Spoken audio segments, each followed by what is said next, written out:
Hi, welcome to the stream. I'm Artashian, and in just a moment we're going to be watching some Mechabellum games, random games, played by random people. I don't know what MMR, it's usually been higher MMR games, but I think that's because the majority of the, that's just luck. It's just the majority of the people that I see on the window here, the majority of them are high MMR. Is that what's actually happening? I don't know. Is there a way to sort to make that not happen? Before I go further, let me go ahead and turn off the that and that. Okay, so we refresh. Now we don't see the names because I don't want to see the names. Let's see if we can find a game to spectate. This one. No, hold on. Can we find one that's lower combat power? Because I don't want to pick, like, the top MMR people every time. But it looks like that's kind of what the options are. So, this one. Everyone's got high combat power. Is that even an indication of MMR? No, it isn't. I don't know a better way to find out, though. I don't know. I have played a few matches of Mechabellum with the Void Eye, not the Void Ray. Void Rays would be so sick, but Void Eyes. I get why they are something that people don't like, because they're tricky. And I've had success with them, but I think that success is based on people not knowing how to counter them. Like, people will try and, like, I built Void Eyes one game and people countered it with Scorpion. And Void Eye has this upgrade that makes it a flying unit. And Scorpions can't shoot air. So that was not the correct decision. And I won that game. And I wonder if that is not just an anecdote, but if that's, like, actually a common problem. Because, well, if Void Eye is not that good, you wouldn't build it. And if you don't build it, you don't learn how to use it. Anyway, we see here the game has begun. Blue, training specialist. They've gone ahead and trained their Arclight. That doesn't mean anything. Red is the Typhoon specialist here with Void Eyes and Tarantula. Blue here has got Sledgehammers and Marksman. Lack of chaff here on blue side for this round. That's okay. Tarantulas are going to be sad. Sledgehammers are going to be tanking a lot of Void Eye shots from red. And these crawlers are going to be sad, but you know, you got to have crawlers. You can't have a match without crawlers. That's just unthinkable. No chaff. Interesting little beam defense right here. Is that what that's called? Looks like a beam. I don't know. Marksman locking onto the Tarantula, taking it out quickly. That is not a big deal, though, because the real threat are these Void Eyes. Here they come, murdering the Sledgehammers. Meanwhile, on the right side, this single Tarantula with nothing else is no match for this Marksman. But these Void Eyes, they're a match. They're a match. 2 beams will kill anything.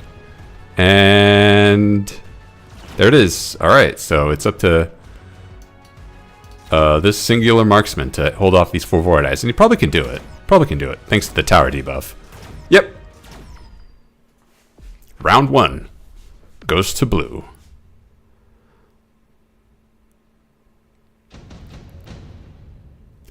Now, that Tarantula got locked on pretty early by red, so red is going to want to shore that defense up right there, and blue is going to want to capitalize, put some chaff here. Without the Tarantula, the Void Eyes are going to waste a lot of shots. Or, without the Tarantula, blue can put chaff here, and if they do, the Void Eyes will then waste a lot of shots. Here we go, we see crawlers coming down for blue. Red opting to get more crawlers, putting them way too up in the front. We want to get some early shots, I guess. Or is this a defense against sentry missiles? Who knows? These crawlers are going to save a lot of damage if this tarantula can get sniped. But the problem is, these crawlers have shored up this tarantula. So now, the question is, will the marksman, will the arc lights be able to clear these crawlers in time for the marksman to lock onto these tarantula? Oh, maybe, maybe. Yep, still locked on. All right, so this tarantula's days are numbered. It looks like it's going to live long enough, though. So these crawlers are gone, and the void eyes are going to start murdering. Meanwhile, on the right side, nothing has changed, so we expect that to go as it goes. Void eyes are feasting. This one's level 2. Now it's just up to this arc light, or this marksman. Sorry, this arc light and these 2 marksmen. And it's enough.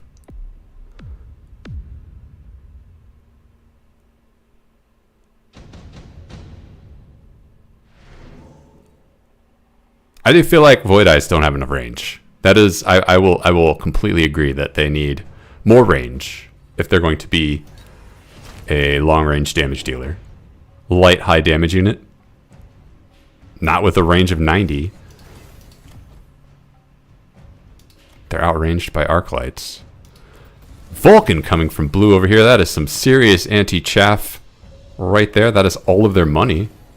Well, it's not all of their money, but they are upgrading its level 2 and getting... Oh, was this a unit drop? Oh, this is probably a unit drop. Okay, never mind. And red opting to get... Where was it? Oh, Typhoon over here and Hounds. Of course. The big flank. Lots and lots of pressure back here on the back line. That is going to make this a very, very tenuous defense.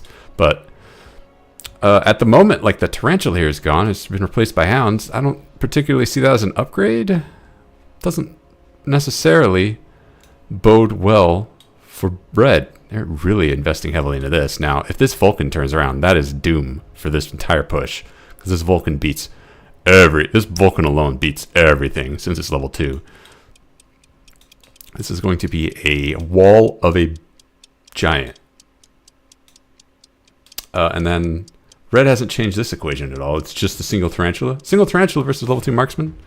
And chaff. Alright, let's see how this goes off. Alright, if that Vulcan turns around. They spawned in. Nope, come on, deselect. I want to see down here, whatever. I don't care. Typhoon's getting to work on the arc light. Meanwhile, the void eyes are getting melted. As to be expected, since their range is so small. And the Vulcan turns around, and this offense is immediately stuffed. Damn. It was almost going to happen for red. Almost. If they got in the tower, it's still not clear that they could have killed the Vulcan with what DPS is here, because there's nothing here that is anti-giant. But, I mean, there would have been a chance. All right, both sides thinking about incendiary bomb, but they want to draw out the tension there. Oh, wait, that's not incendiary bomb. That's amplifying core. Where's that going? On the Vulcan. Okay. I don't know why you would do that. That's a little gratuitous. Is this to counter, like, armor? That's the only reason I can think of why you would do that. Fire going down here. Going to turn this around for red. No, it's not. That's just going to kill... Oh, no, it will, because the marksman will die. Doesn't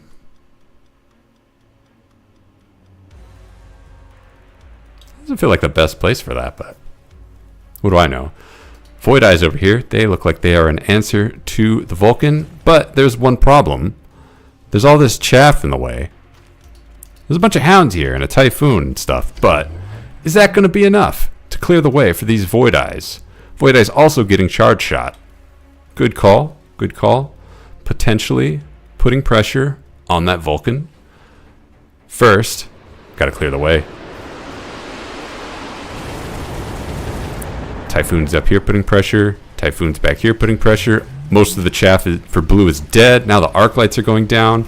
The void eyes are here, and that Vulcan is aimed in the wrong direction.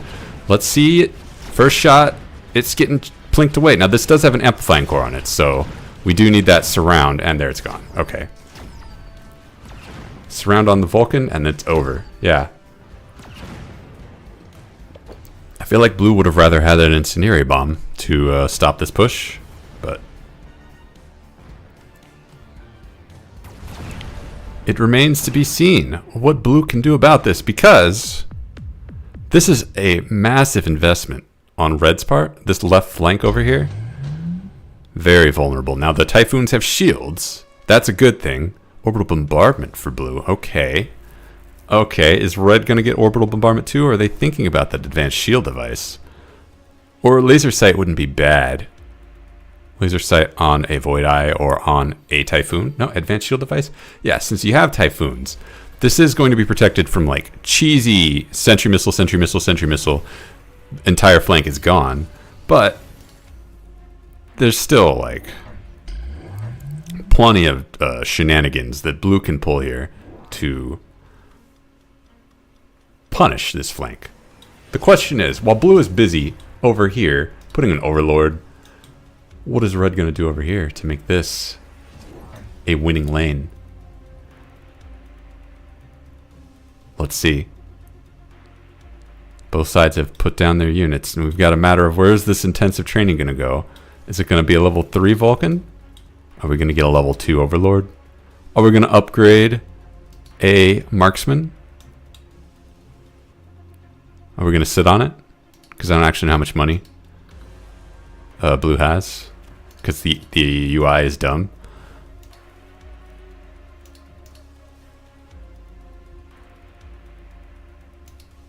Can I? Nope. How do I deselect? Okay, they have no money. Got it. Alright. Boat taking down the shield for the Typhoons down here. Meanwhile, this is a nightmare for blue. 2 Typhoons. There's no answer to them at all. This tower is going to go down. The days are numbered. Let's see what happens, though, before that falls. Overlord doing insane damage.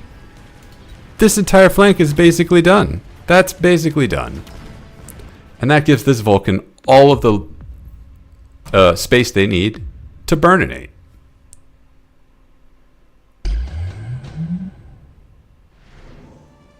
So now red's in a bind.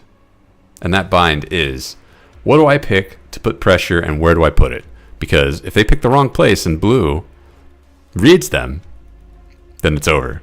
It's GG. Blue picking a Wraith. Red picking Phantom Rays. Phantom Rays good for cheeky shenanigans. Yeah, they're going there, down there in the corner. That's exactly where you'd expect the shenanigans. Blue opting to put that Wraith over here. Now that is curious. I guess they're expecting something strange from red. Because there's not that much chaff over here. 2 more boats. Okay, we have solved this flank, and we're going to double solve it. So red absolutely would be misplaying if they were reinforcing this over here. We got the boat over here. I guess it's to answer the Typhoons. Sure. There's nothing to stop these Phantom Ray from coming in and sniping that tower. And is red going to be able to capitalize on the tower falling? We'll find out in just a moment.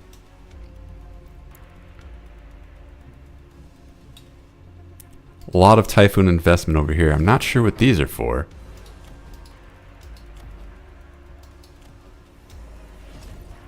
This is a heavy investment in Typhoons, and I'm not a particular fan of Typhoon. Usually like a couple Typhoons are good. A couple Typhoons are good. But unless your opponent is going mega into chaff,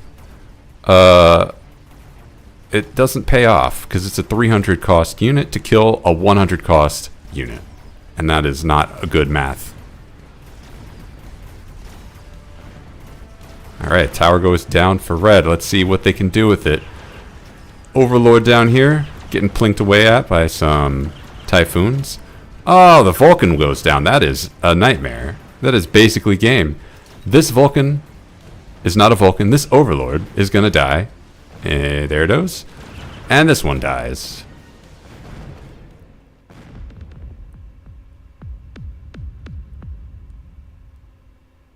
Alright, so probably the last round. Okay, just snap up those cards. Red opting for more tech. That's an interesting time. Or blue opting for more tech. Interesting time to pick it. Red opting for an additional deployment slot. Now, the story is, this is actually a pretty solid defense if blue can hold on over here. Now, red has a choice. Either really, really make this fall, and if they do, they'll win, because they'll just be a repeat of last round. Or they can try and push, find a weakness in this defense here somewhere. Probably not over here. This looks pretty solid. This does not look solid at all.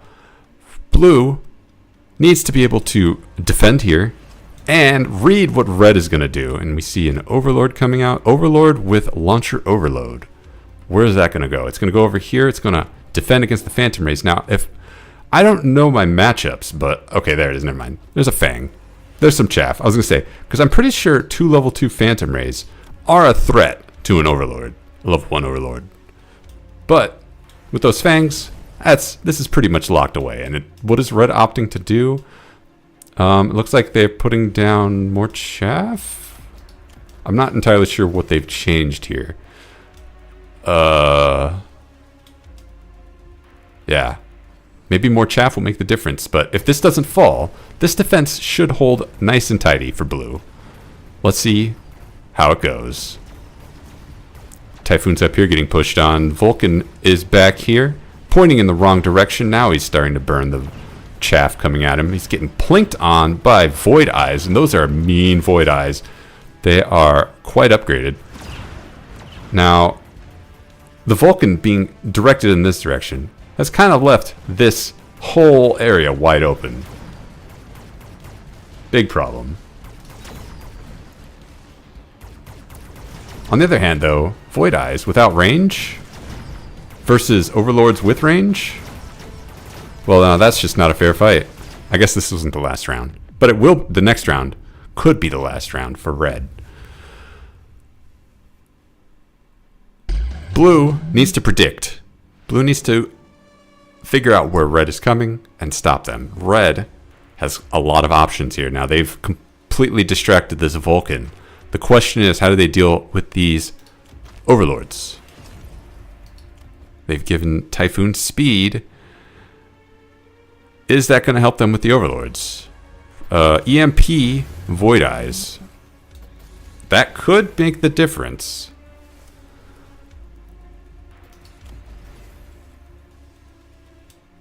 I haven't seen any units come out yet. Yeah, no units have come out. Yeah, there's fire going right there. That's real bad news for blue. If that lands, that is going to be GG. Vulcan getting bigger. Working out, lifting weights. You see the loan come out from blue. That means I don't think they're going to buy units. That's not good. They are doomed if they don't predict this fire. We don't need to see the match. They instantly lose. Countered by fire. But even if they do predict it, it's not clear that they've done enough, because this Void Eye electromagnetic armor could be a difference maker. All right, red getting more Void Eyes, really going all in on that strategy. Oh, steel balls. Blue getting steel balls. Okay. I'm not sure what those are for, but there they are.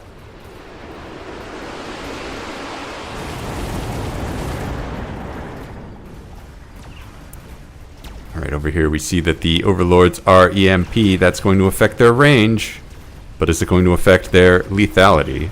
We'll see in just a moment. Nope, they're fine. Everything's fine, and they're going to start murdering.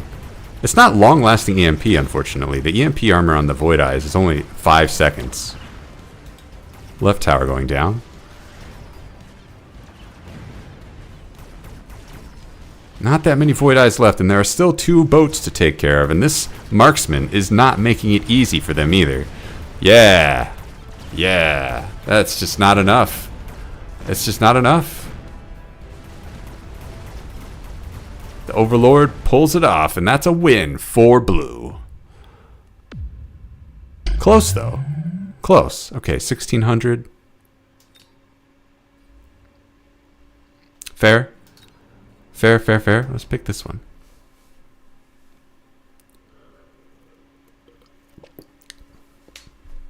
I don't think I like EMP armor for Void Eyes, because the EMP effect just doesn't last long enough. Like on units that inflict EMP, I think it lasts much longer. It feels like it lasts much longer.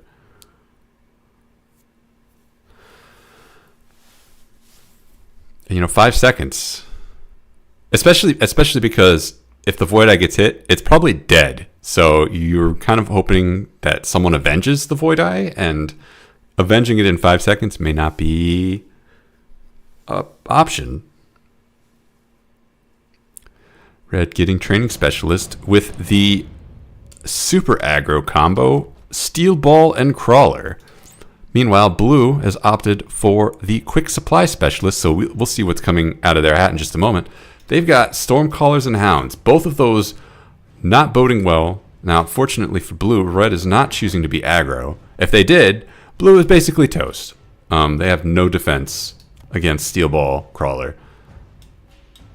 They have chosen to get Sledgehammers, which is not bad. It won't win, but it can be a backbone against the Steel Ball. Stormcaller aggro. They're going aggro Stormcaller into Steel Ball. Very, very gutsy move from Blue.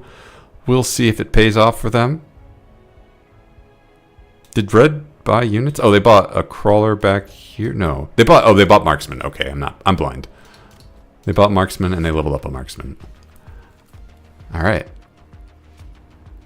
The match begins.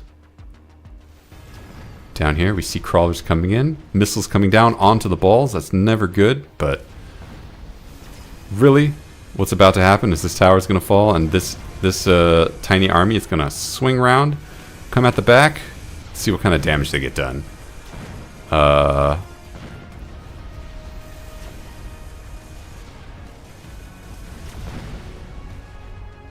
Yeah, probably not enough. It's probably not enough to matter.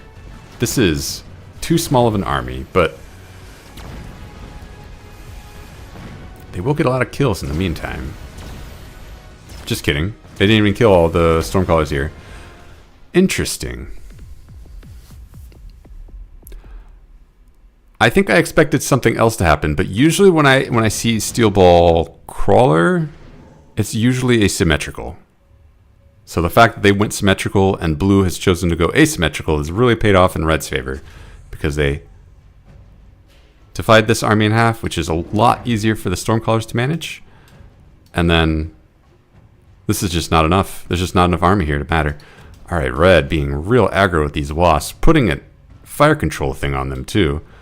Gonna really, really chew through these crawlers. Meanwhile, Blue over here, if it ain't broke, they're just putting crawlers down, you know? You add chaff when you're winning, and it's just healthy to do that. It's cheap, it's effective. Add chaff. What is this? Now that's curious. I'm not entirely sure why you would do that, but sure. Blue has some diversionary crawlers. We're ready to go. I guess to catch these steel balls? Question mark. All right. Wasp's getting to work over here. Meanwhile, over here, we see the crawlers about to meet in battle. The way that this is set up, these Stormcallers are going to make quick work of this army. Yep. Quickly worked. Done. Now we just have to worry about these wasps, which are completely unanswered.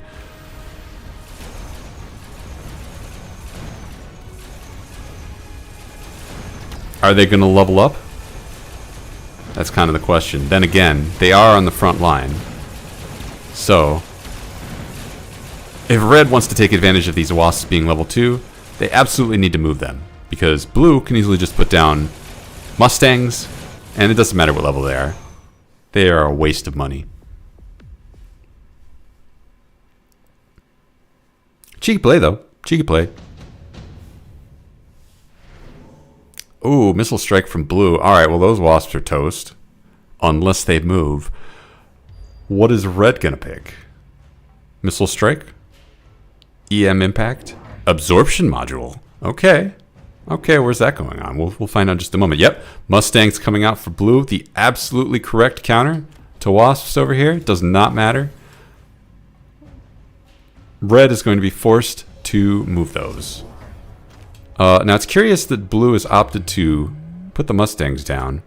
but drop missiles anyway. Drop a missile here anyway. I guess they expect red to move their wasps, and they're just doing this out of politeness. Because I don't know why you would make Mustangs and bomb this. Wasps over here. That's a very curious position. Very aggro with the wasps, but no backup behind them. So, okay. Steel Ball's getting absorption module on them. That is a decision. We'll see in just a moment. First round of missiles going down. They're going to hit the steel balls. Yep. And the steel balls are taking a lot of damage. Now, they're not going to get their health back hitting crawlers, unfortunately. So that is a bust. And we see that Blue's army is still largely intact. Meanwhile, Red is down to just a marksman. This does not look like the fairest fight.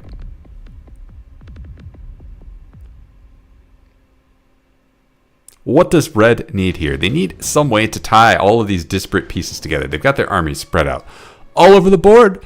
And it's not to say that this is unworkable, but they just need to find something to bring it all together. A Vulcan, perhaps. 2 Tarantulas, perhaps. Meanwhile, Blue looking at that Phoenix. It's going to be Phoenix. That's just an excellent well-rounder to any army. Tarantula here saying, hey, I noticed you have Mustangs, and my Wasps would prefer if you didn't. So, unfortunately, since the Wasps are up all the way up in the front, I think they're going to outpace the Tarantula by a lot. So, the value there may not be achieved, but who knows? Alright, Vulcan. There it is. We see Red trying to bring their army together. We've got crawlers here. They are just there to distract the Stormcaller. Good job. Give these steel balls a chance to connect to things other than crawlers. And this Vulcan is going to make sure that happens. No crawlers may pass. Only delicious sledgehammers and hounds, I guess? Hounds should die too to Vulcan. Ooh, we're seeing oil come down. That's a little early, but why not? Isn't it early? I guess it's not early. Why not? I've always suffered under the idea that you want to put oil out like 3 or 4 turns before you win, so you get a chance to do a second oil. But if you do it too early, your opponent can counter it. And you don't get that KO. The oil is burning, and we see that there is no chaff left, and it is all up to these Stormcallers and Phoenixes. Now, the Phoenixes can't do it. They cannot do it. It's just not going to happen. But the Stormcallers here, if they can take care of the crawlers, everything else should die thanks to these... Nope, 3 crawlers got through. That's it. I was going to say, thanks to the shield, the Stormcallers should be able to clean this up. But, no. Now that said, Red won that. This is what they got. And they don't have oil anymore. They don't have oil for 3 more rounds.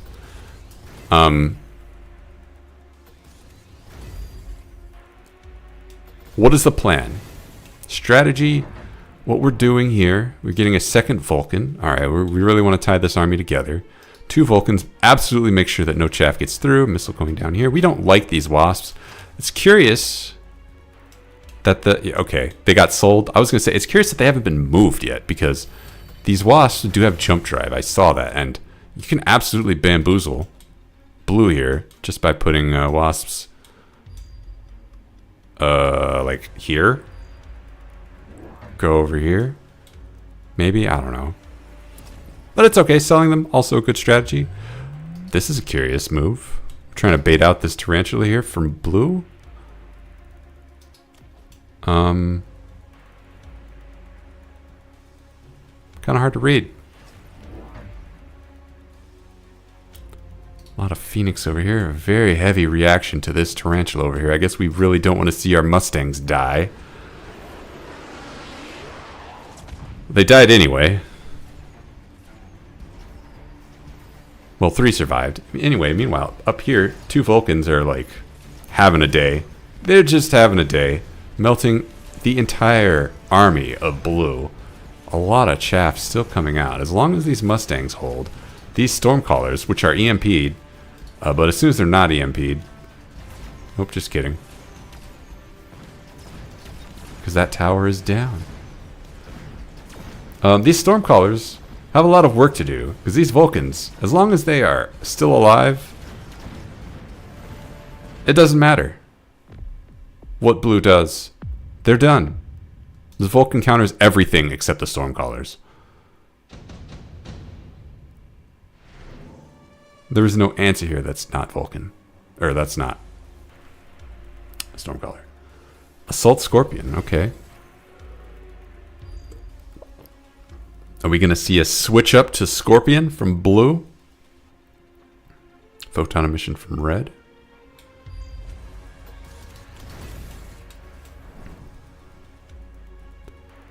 Alright, we see red and blue putting out their spells. But what units are going to pick up? Shield here, shield here.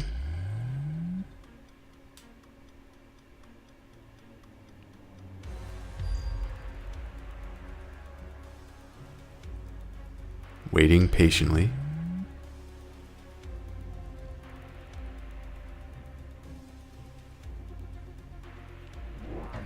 Another Vulcan from red. Over here this time. Curious. Now, I don't know if that's just there to counter something or if that's there to just say, I dare you to get over here and take out my left side. Because that is a stiff wall to beat. Phoenix is going down from blue. Those are an answer to Vulcans, but are they the answer? We'll see in just a moment. Because they don't have range. Oh, they do have range. I'm sorry. So really it's just a matter of can red survive, keep their chaff alive long enough so that the Phoenix don't have a chance to murder the Vulcans. Because once the Vulcans are dead, that's it for red. And these Vulcans are putting immense pressure on this tower, seeing as it's only crawlers holding it back.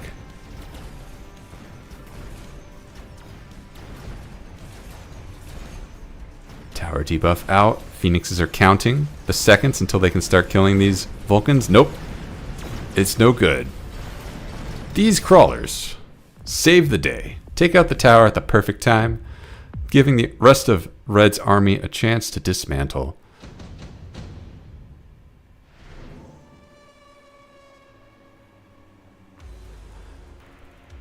Easy turnaround, though. Easy turnaround. Okay, fortresses are an answer to Vulcans. That is correct. Are they the answer? The problem that blue is facing and is guessing that this will solve is that these crawlers... Is it these crawlers? I don't know if it's these crawlers. One of these crawlers... It might be these crawlers. One of these crawlers is getting over here, and they're getting over to this tower unopposed and breaking the tower at the perfect time. And as long as they keep doing that, blue is going to keep crumbling no matter what they put here. Question is, will one fortress be the difference maker? This tower just needs to hold.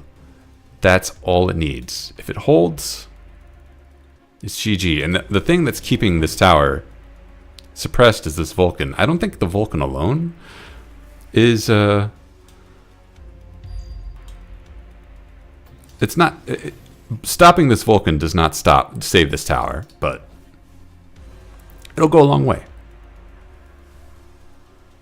Missile interceptors coming down from red, so this is the round. This is the round. We're going for the kill here, folk. Red is confident that they have the tools. Let's see the tools in action. Right side, the fortress shields go down almost instantly. Well, one of them does. There's the other one. All right. Fortresses here have done their job. They have delayed how long their chaff will die by a few seconds. And we see that these crawlers are getting through. Nothing is stopping them. And they hit the tower. And that's bad news, because that means these Phoenix cannot finish these Vulcans. And without anything killing these Vulcans, the rest of the army collapses. And And that's the kill shot. Well played from red. Finding the weakness. All up to a few crawlers. What more could you ask for? Let's go into our next game. Hey, this one. Honestly, I have never seen a situation where a crawler on the very front line gets mobile beacon to the opposite tower, survives, gets to the tower, destroys the tower, and that actually is the reason you win. I've never seen that before. Usually, you put crawlers up here and they die. They're dead. They're there to die. That's why you don't level up to level 3. That's insane. You're just feeding XP to your opponent. You don't. That's not supposed to happen, but you know, sometimes it does. Anyway, this match has started. Why am I not narrating it? We see here our blue player is the supply specialist. They've started with crawlers and sledgehammers, and they are picking up a phoenix to bamboozle red. The fortified specialist over here is trying to figure out where they're going to be. It looks like they were steel ball crawler, and they have picked some hounds. They're being aggro. Asymmetrical aggro. Opposite sides.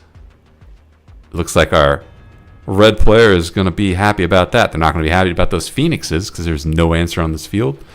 Let's see, though, who survives. There is no answer to the steel balls other than the phoenix. But there is no answer to the phoenix, period. So, it's kind of a question of how do these armies shake up. And here we go. A bunch of chaff splitting off to go after this tower. Red starting to plink away. Starting to melt this army. Hounds clearing up all of the chaff here. So now it's just sledgehammers versus steel balls. And you know what? Steel balls, pretty good against sledgehammers when there's nothing backing them up. Now it's all up to these two phoenix. Obviously, they can't lose. But will they win? 20 seconds. They're getting there. They're getting there. You know, they're definitely leveling up. They're not leveling up. Wow. Unfortunate for the blue player. They have a lot of work to catch up on. This entire death ball here is a massive threat, and they do not have anything in there that they can tie together into a proper response. Not yet, anyway. Cards coming out. Intensive training, tempting. Anti-interference module, also tempting. Deployment module, kind of tempting. Elite Tarantula, actually, I wouldn't pick it, but if someone picked it, it's possible that they know what they're doing. A level 3 Tarantula could do a lot of damage to both sides. No. Don't be silly. Don't be silly. We see intensive training going down, upgrading the tower here for red. They are giving that up, and that is totally fair. Sledgehammer out for blue. It looks like they're trying to strengthen their push on this tower, but this sledgehammer is too far out, so it's going to split off. Maybe the intent is to split this army, I guess. Meanwhile, red opting for the classic Mustang, a delicious unit. Just straight up a good unit. Cannot complain about that. Here we go. Yeah, both armies splitting up a little to meet, but for the most part holding together. The steel ball, single steel ball, is unattended, so it will blow up in very sad fashion as it tries to kill a crawler ineffectively. It will blow up. There we go. Alright, but the rest of the army is here, and they are out for blood. Mustangs pushing on the crawlers. Steel balls finding connections. Those sledgehammers, gonzo. They are serving their role as absorbing damage. Alright, second army. Here it is. It mops up instantly. But all the steel balls are dead, and the sledgehammers aren't, and that's a problem. There's just not enough. There's more steel ball. There's more sledgehammers than there are steel balls, and you just grind your opponent out.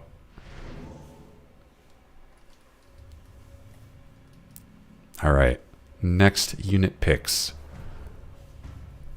Smoke bomb, Rhino assault, Rhino Assault from red. That's a pick.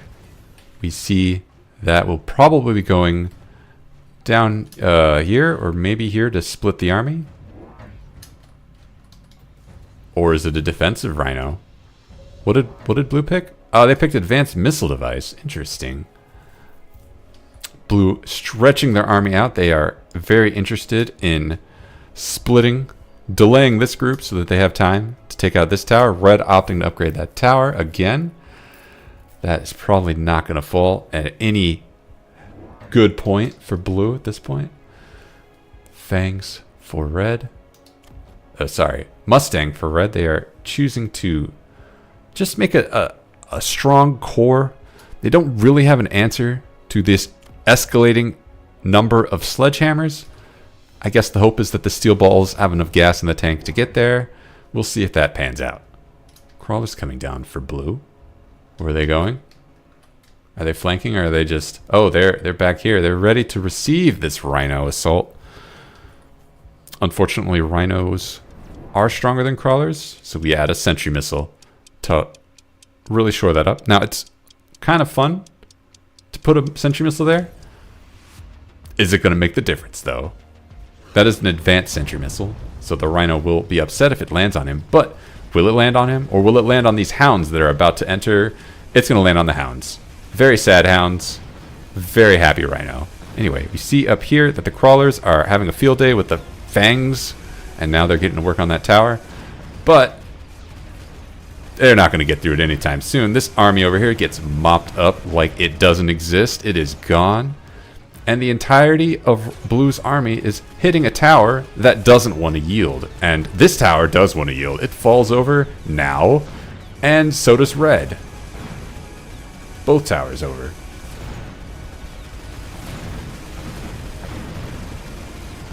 But unfortunately, a level 1 tower is worth more than a level 3 tower.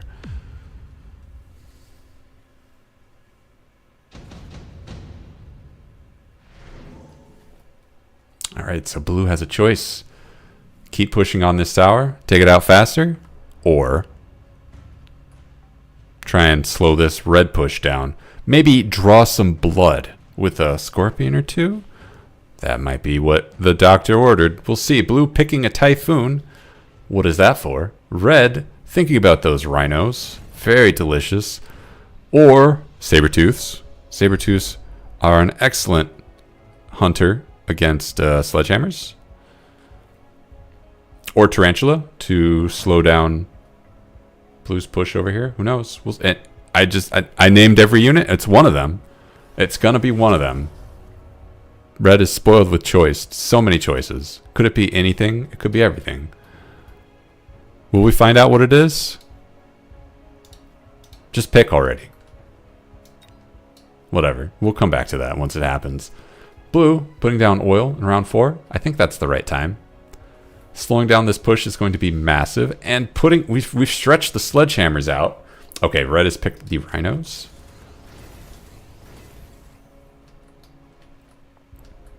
Typhoon here and sledgehammers. They are going to delay this army something fierce. They are not going to form a cohesive army to fight with, but if you grind out the opponent's steel balls, maybe that's enough. Here comes the oil. Sad times for red. That army is not going to get anywhere this round. It's just going to sit there in a very, very sad posture. Meanwhile, on the left side, we see the rhino starting to do work, and it dies to the phoenix. That tower is getting hammered upon. Meanwhile, on the right side, the army has finally crossed the oil river and is reaching the tower, and it's gone. Rhino picking up some sledgehammer kills. I did not realize that rhinos were that thirsty for sledgehammers, but this one is. Alright, now it's just a question of can these steel balls get the work in? And it looks like the answer is yes. One steel ball is enough. Now that oil is still down, so this should still be not bad for blue. But next round, this is going to be a nightmare for blue to deal with. So blue needs to prepare, needs to look forward. What is this pick going to be? Redeployment for red. So we're interested in moving this rhino over here that is not doing much, let's be honest. Putting it down here. That's a threat on this tower that blue needs to respect. EMP over here. Ooh, hound. Fire extinguisher, that's what it's called. Does not work on oil because this game is wrong, but does work on fire. If blue was expecting that to work, they will be very sad. Doesn't look like they are, though. They've stretched their army out even further with sledgehammers, and red has not really responded to that. Rhinos, I don't think, are an answer to sledgehammer. Not in that way. Phoenix coming down for blue. And oil. Where's that oil going? Is it going here? Yep. So we're going to even it up, said red. What if your army was just as slow as my army?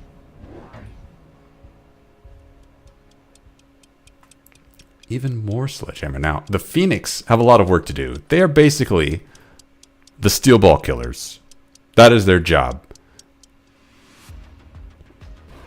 Red can see that is happening, and they'll have an opportunity to respond next round. But for now, it's not looking good for Red's army. They're still stuck in the oil, and they've taken withering amounts of fire from these typhoons, from all these sledgehammers. The Phoenix are in play now. They are picking away the steel balls, and there's not much left to kill these sledgehammers. It's definitely not the Mustangs. The typhoon is still alive. That is not a good sign for red. Nope. Brutal.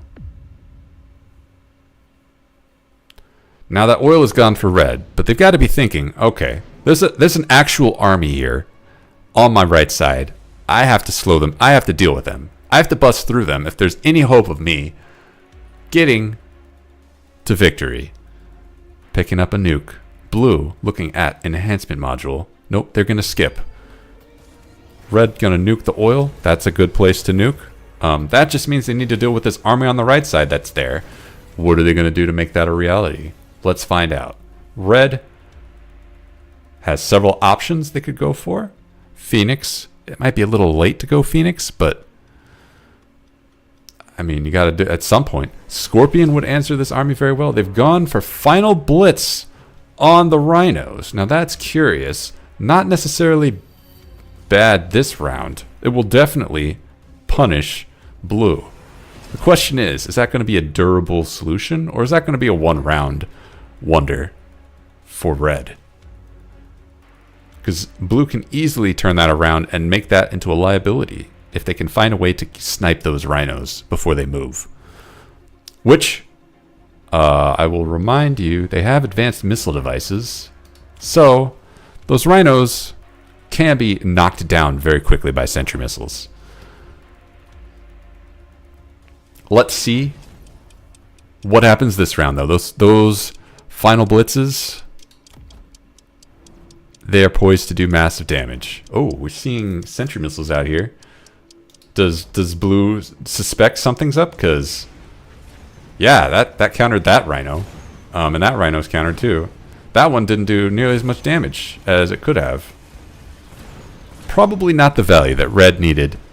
This army isn't even punching through this army. And then there's an entire army over here that just got nuked, so ignore me. But next round, red has that to worry about, and they are not getting it done with final blitz.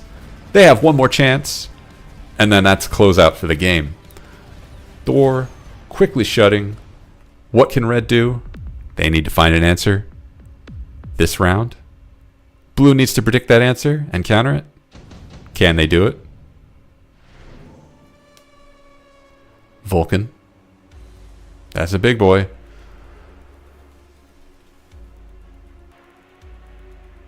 I don't think anything else here on this. Maybe Phantom Ray in the flanks? Phantom Ray in the flanks is a thing, says red.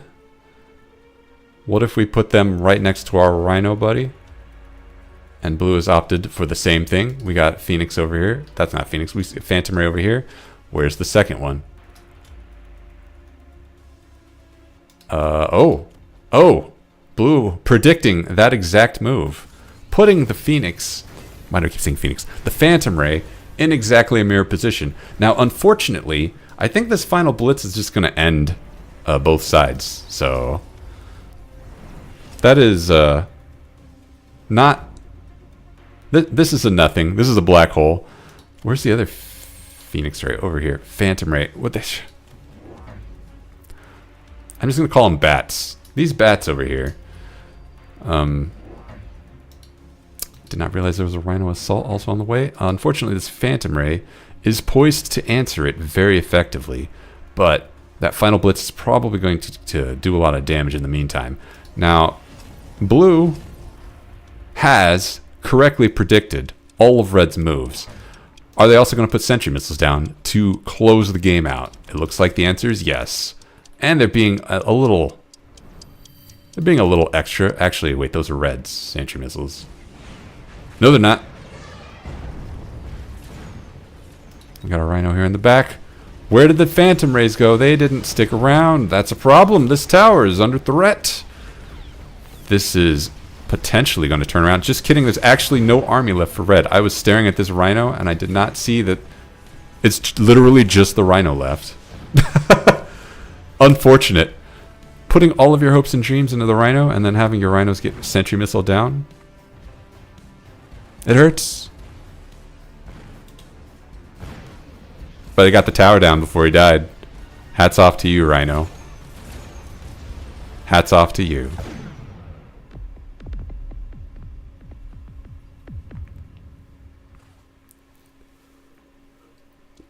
That was a 1700 game.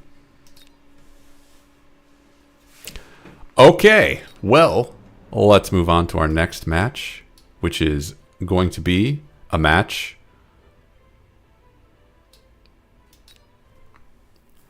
just to make sure it's unambiguous. It will be a match. I wonder if I should move. Nah. We see spectator delay here. Now, normally, when I see my opponent build more than one sledgehammer, besides their starting sledgehammer, I just go Scorpion, and then I win. I don't particularly feel like sledgehammer is a good unit you want to overinvest in. But I guess if your opponent doesn't go Scorpion, or if they don't build anything to counter sledgehammers, it's a great pick.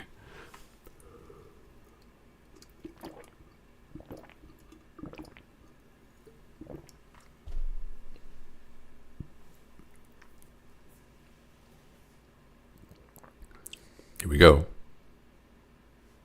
Round one. Curious picks from red and blue. I think I like the supply specialist on blue side. Is that what they picked? No, they picked Fire Badger specialist, and red has picked the giant specialist. We see Sabertooth Crawler versus Stormcaller Crawler. Battle of Crawlers. Heavily favoring red right now on account of the lack of chaff clear. What is red going to pick? They have to recognize that blue is going to get Arclights or Hounds, and they can respond accordingly. Both sides choosing to play standards, spreading out. There's the two Arclights from red. I guess they don't have confidence in their Stormcallers to chaff clear. Totally fine. We see more crawlers coming out from blue. Is that the play?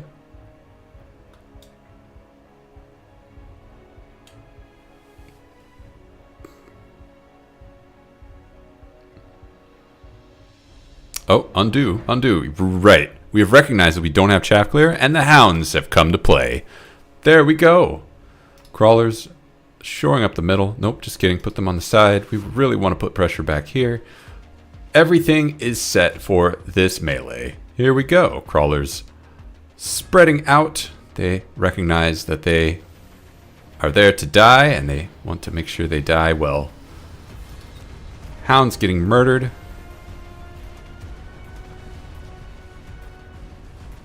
Arclight here doing work. Meanwhile, over here, Arclight is pounding on the Sabertooth. Not really a chance that that will ever hurt the Sabertooth, but these missiles absolutely will destroy it. One more volley should do. Yep. And now it is just Stormcallers versus Sabertooth, and that is not a good fight for the Sabertooth. Can he... How many can he take with him? The answer is none.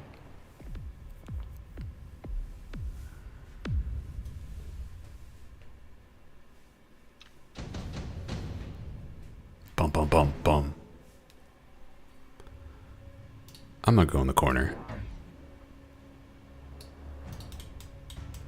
Red, picking a Farseer. Blue, thinking about those free fangs. They are really, really good.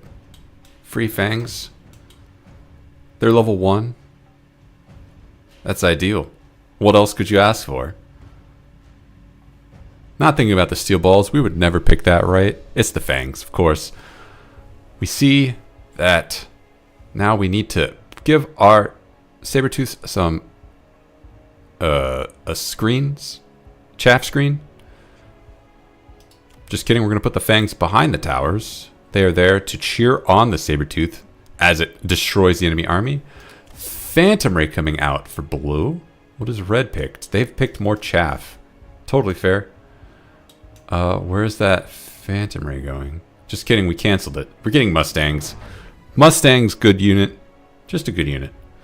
Putting them out there. We're going to spread out, playing symmetrical, just to make sure that we don't favor one side over the other. Perfectly balanced. Just like this game. TM. What if these armies fought right now? Missiles landing on nothing, but the second round will absolutely devastate blue. Nope, just kidding. Just kidding. Left side, this Farseer is doing work. Right side, crawlers are chewing away at the fangs. There's nothing really holding on here. It looks like this Farseer is about to fall over, though. Yep. And these Stormcallers are done. Okay, so now it's just 4 Stormcallers versus Sabertooth. We've seen this before. We've seen how this does not favor the Sabertooth. But maybe this time it can take one of them with it to the way to the grave. Here we go, hitting the tower. That's a good strategy. Yeah, 1, 2, 3. Ooh. Getting all 4 kills thanks to the tower. Alright. Extended range arc light for red. Blue doesn't have arc lights. They're thinking about that intensive training. Nope. Mass produced sledgehammer, actually. Perfect. Excellent counter to something. Oh, and we got the Fire Badger arriving. Sledgehammer's coming out for blue. We are going to flank with those because, of course, we can. Meanwhile, red opting for Arclight City and giving them range because they have extended range. So these guys are basically going to be shooting from across the map. Now they're going to be hitting a Sabertooth, so they're not going to do anything.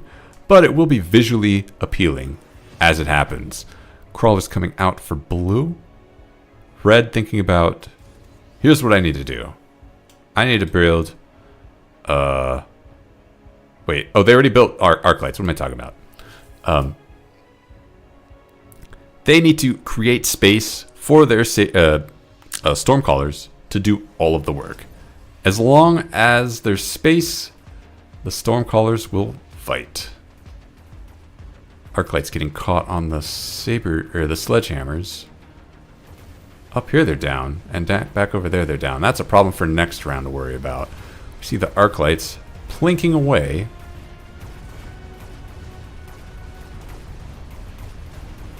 Pushing back Blue's forces, creating enough space Over here, this Sabertooth is toast. There's just a bunch of crawlers around it.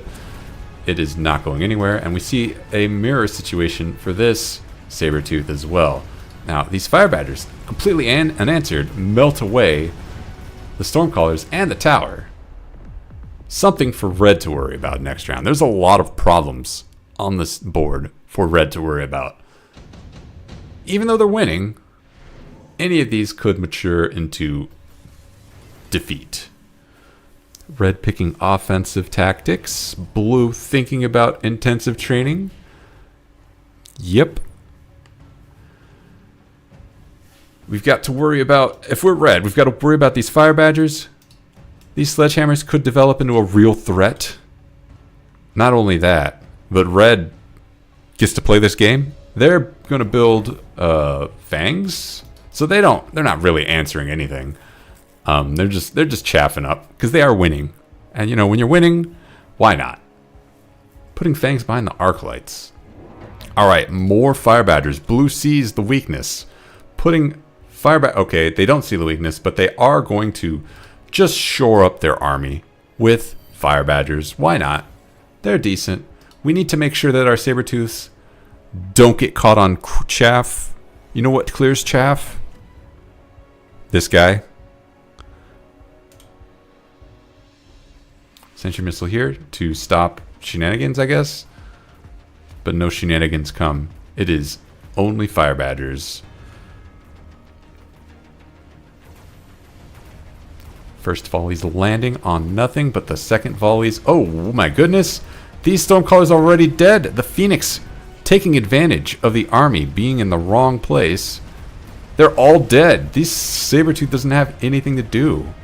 It's just here to kill the Farseer as soon as the Fire Badgers clear the way. Hey, the way is cleared.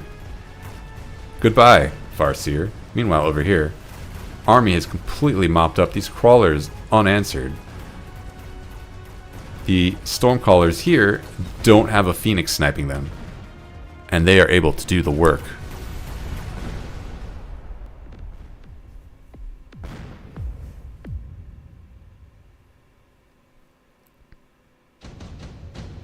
So once again, Red has problems, but they are winning. So do they have problems? Here we go. 2 rhinos. Interesting. Where are those going? Oh, they're just shoring up the army. Okay. Will Red respond to their Stormcaller getting sniped by a Phoenix? This isn't even close. This Phoenix is way back here.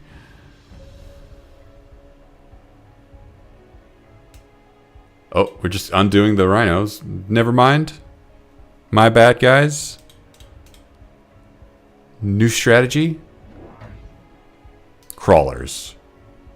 Here we go. Crawlers. Now this is... Hear me out. What if 1 crawler and 2 rhinos? Putting them back. Putting a shield on this rhino as well. So we're really expecting this guy to run through the ringer. Rhino over here.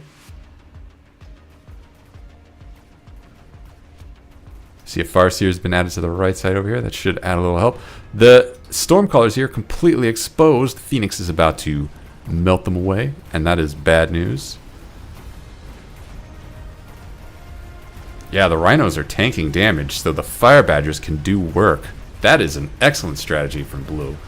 Looks like that's going to pay off, except these Stormcallers still doing massive damage to this army over here. It's not enough. It does look like this Sabertooth is going to clear up. And once it does, nope, just kidding. However, this side has Phoenix, so it does get to clear up. And that is a problem for Red. Damn, that's some long range. Okay, and now it is up to these arc lights, and because they have extended range, they kill that Sabertooth. I didn't know that was possible.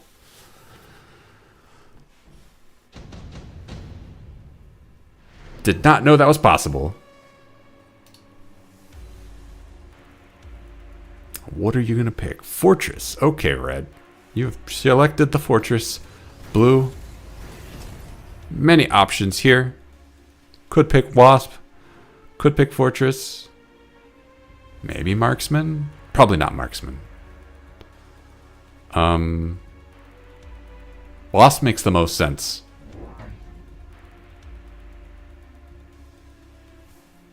We'll come back to that.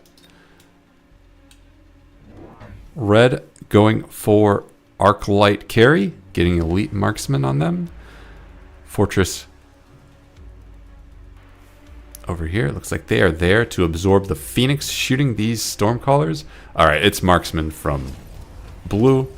I don't know if that makes sense. I think I'd rather have had Phoenix, but it has been picked, and it is going to respond to Fortress, so could have been the right call. Could be the right call. EMP on the Farseers for red. What are those going to do? We'll see soon. Oh, sledgehammers for blue. Shoring up the chaff clear and the chaff. Will that be enough? The question really is these Stormcallers. If they get the hits, it's toast for blue. But if they get stuffed, what really is holding back these Sabertooths from running ramshot all over Red's army? Missiles coming in. They are doing massive damage. And now the rhinos are here.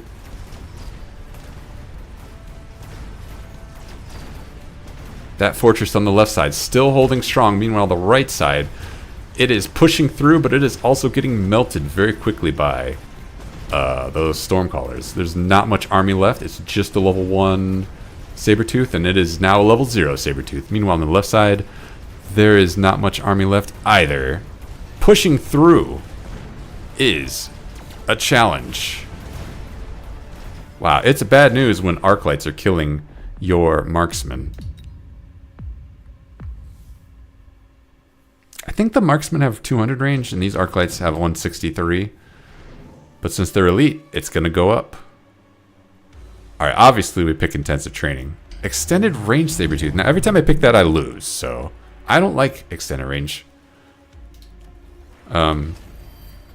Partly because when I build Sabertooth into my army, I'm expecting the Sabertooth to be taking damage for the army. I don't know. Maybe I'm stupid. More fortresses coming down from red. Look out, blue. What do you have to counter that? You're going to need some big guns. And we've chosen to put photon coating and rhinos. Photon coating on rhinos. More rhinos. Is that the answer? Is there an answer to these two level 1 Stormcallers that have not even been leveled up? They don't need to be leveled up. They're chaff clear.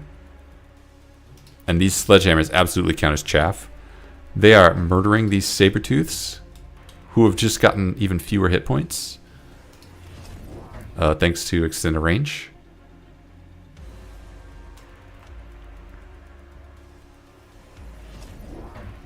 At this point, the arc lights are becoming formidable. 183 meter range on the arc lights versus the 180 meter range on a marksman. My mistake. I thought they had 200 range. So these arc lights are outranging the marksman. That is scary. Let's see what happens.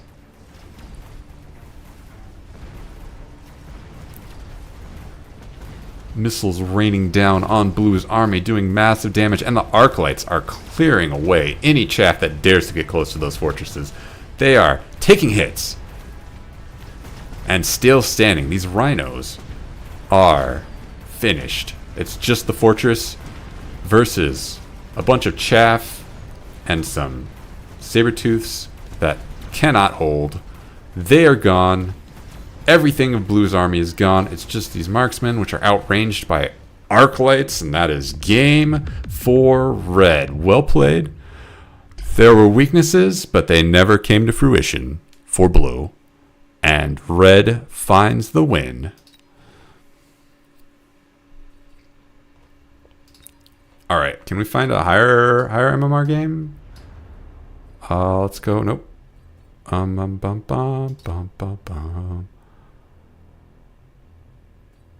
2v2? I don't think I know how to do that. I don't know how to cast that. I've never done 2v2 because I'm afraid that if I match with someone, like I will have to apologize to them every round for my performance.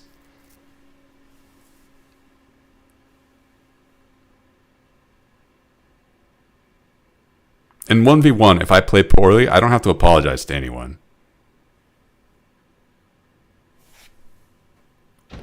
Alright, here we go. Blue has selected the Farseer Specialist. Look forward to that Farseer coming soon. Meanwhile, red is the Amplify Specialist with Sabertooth is not the unit. It's actually Sledgehammer Hound, and they've put their amplifiers on the hounds.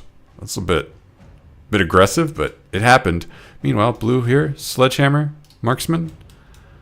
Both sides a little lacking on chaff, but red absolutely kitted out with chaff clear. So blue getting crawlers. Crawlers still good. Nothing wrong with that. Red getting crawlers as well. Blue's chaff clear is just sledgehammers, so trying to overwhelm it with crawlers, good strategy. We're going to put those crawlers up close because we are being aggro, says red. Meanwhile, blue playing them a little more defensively. This asymmetrical placement generally favors the aggro player. We'll see if that comes to fruition. Because this is spaced out a little bit. So it's not really getting a lot of benefit from being asymmetrical.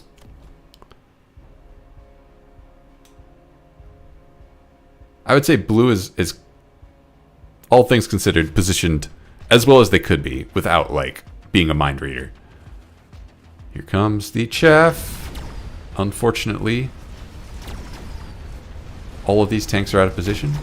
So it's just these tanks holding off all this chaff. And that's just not good enough.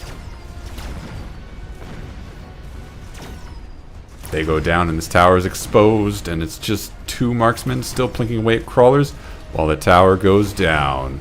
Thus sinking blue's chances for a round one victory into the depths. I mean, this is a mighty death ball. They didn't even kill all the crawlers. One survived. Totally fine, though. It's just round one. Round one, we can wash that stink off with a round two victory. Here we go. Let's pick a unit, says blue. Red picking wasps. Blue picking Typhoon. Typhoon an answer to a lot of crawlers, I guess. I don't think Typhoon are very good against crawlers. And also picking sledgehammers. So we really, really are focused on clearing out those two crawlers. Meanwhile, red says, hey, I bet you don't have any anti-air besides those marksmen. Wasps. Try this. And red also has the option of building units. No, wasps going actually over here. We're going to put pressure on this tower. Well, good spot. Although, not sure what the follow-up is there. We'll see. There's jump drive on these wasps, so we could get a round two kill and then they jump drive away for 100 credits. Is that worth it? I don't know. Ooh, okay, we're beaconing them in. That is aggressive. And red has also chosen to get crawlers here to absorb a missile, I guess. As well as, did they get another crawler somewhere? They did, right there. And blue. Sledgehammer, crawler, Typhoon. Let's see what happens. These wasps are going to come in. Spell doom for blue. Can blue stay alive? Can they take as much of red's army out along the way? Now it's worth noting that nothing in red's army is a threat to these Typhoons. So, I mean, red is probably still going to win. But it's not clear that they're going to win in a satisfying, like overpowering manner.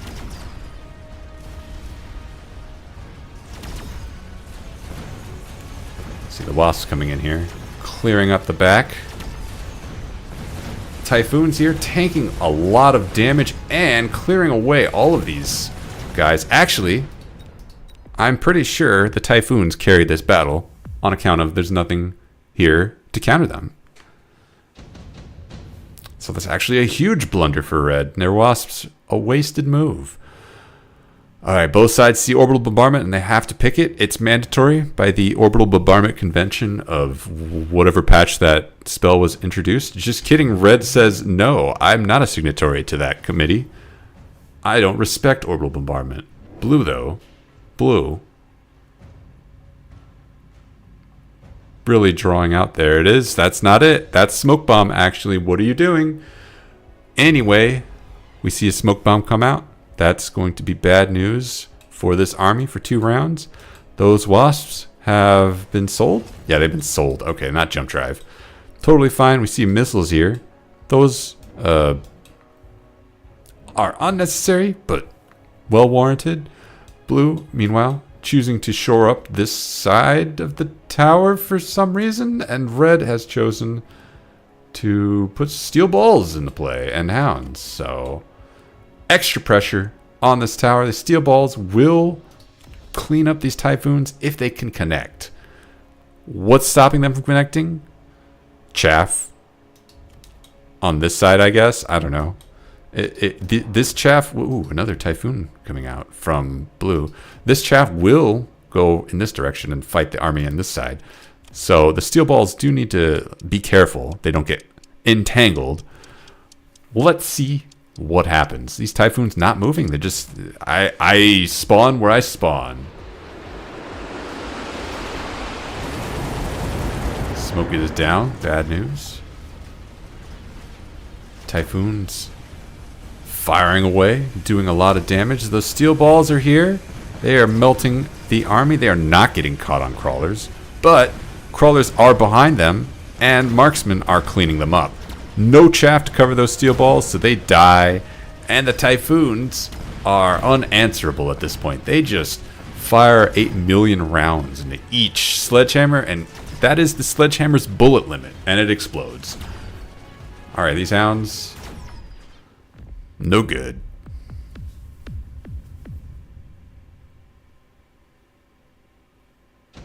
Round 4. Farseer coming out for blue. Bad news for red. Farseer is going to immediately put pressure everywhere. Okay, the Farseer is getting put really aggressively right there. That's a bit much. Not really much you can... There's no follow through with that move, but that is something that red has to respond to. So they need to create a situation to make red have to choose where they answer. Red opting to get, I think, more chaff. I think there was something got put over here. Sorry, blue put something over here. Red has gotten Stormcallers. That is an answer. Remains to be seen if that is enough. One Stormcaller doesn't have the quite have the concave to fight this. Probably need more chaff from red to give these steel balls a fighting chance. Blue, sensing that chaff is a good idea, gets more chaff. On account of when you're winning, you get more chaff. And red senses that there might be something going on over here, so they're putting chaff back there to make sure that nothing happens while these Stormcallers try and save the day. Typhoons for blue on the move. Where are they going? Slightly back a little. I guess they weren't supposed to be exactly where they spawned. Making room for fangs to spawn. They're going to go ahead and rotate but stay in place. Perfect. Blue has opted to make a very a horizontal army here, set to receive this asymmetrical blitz. Missiles coming down. 2 Stormcallers. I did not see that. So we'll see. Farseer instantly getting that tower down. That is GG for this round for red. That is not going to be something you can come back from. These Typhoons clean up handily. Now the Stormcallers may get a lot of damage in once these Typhoon shields are down, but until then, they're basically just background. Farseer plinking away at the Stormcallers. The shield here for red is keeping them alive for the moment. It's about to go down. Cool. Farseer says, yum. Get destroyed, idiot. And it is so. Red has to come back. Has to stop that Farseer from taking that tower. Has to find more damage in their pocket. More chaff. More of everything. They really, really, really need to pull a rabbit out of their hat for this round. Blue picking efficient tech research. Red eyeing that tank line production. What are we going to see? Giants coming. Is it going to be a Raiden? It's going to be a crawler. Nope, that's sorry. I'm looking at blue. Red is getting the fortress to stop that Farseer. Blue getting crawler to absorb the Stormcrawlers. Red going all in on fortress. Sure. We see the Farseer is moving. On the move. And he's now safely in the back where he can contribute to this fight. Now, Farseer is not that good against Fortress, but it's better here than here, where they'll just die. Missile Interceptor coming out from blue, so they're very confident in this opening. I shouldn't say opening. They're very confident in round 5. Stopping those missiles is going to lock red into a death spiral.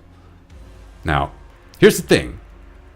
There isn't really an answer to these fortresses on the field yet. So we will see what blue can do. The Typhoons, if they lock onto the fortresses, are going to be in big trouble because the Stormcallers, those missile interceptors, will delay the inevitable, but they will not protect the Typhoons forever from the murderous rocket rampage.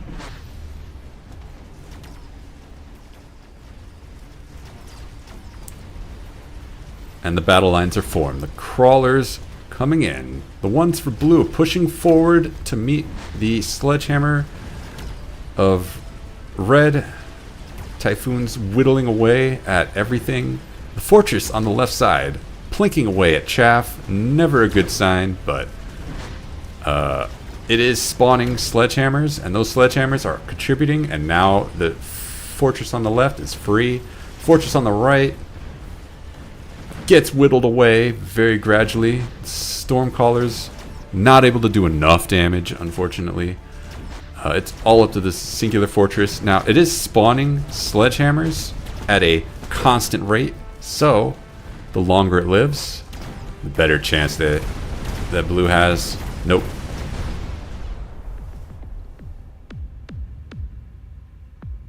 This is a lot. That's a lot better performance this round, but still wasn't enough, unfortunately. Here we go. Vulcan's Descent for red. Instant snap up. That is game changing. And we see blue taking a wasp swarm. Where's that wasp swarm going? It's going in the one place where it won't get missiled down instantly. Unfortunate. There is no anti-air on red side whatsoever. Seriously. Crawler? Sledgehammer? Hound? No anti-air. So these wasps instantly win the game for blue. But furthermore, this Vulcan is going down way in the back. That might pay off. Maybe not. I'm not sure. Blue opting for, I think they got more chaff. I don't actually know what they got. I shouldn't say that. Oh, Sentry Missile going down for red. So that Wasp Swarm is going to do nothing. JK. What is going to be coming? Oh, blue is picking Phoenix. Oh. Talk about no anti-air for red. Phoenix are the perfect answer to that. They're a decent answer to fortresses too if you can level them up. They're not a good pick blind, or not blind, but in hindsight. But since there's no anti-air, why not?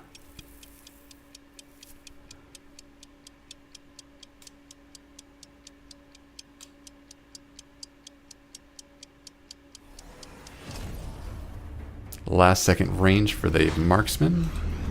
Here we go. Vulcan lands and it immediately dies. It did land on a Farseer, so that took out a lot of its health. But maybe not the best value you could have gotten. Fortress plinking away at chaff. It is not going to get very far as it starts to take hits. Oh, immediate surrender. Ah, fair enough. Fair enough. Recognizing the doom Okay, next round.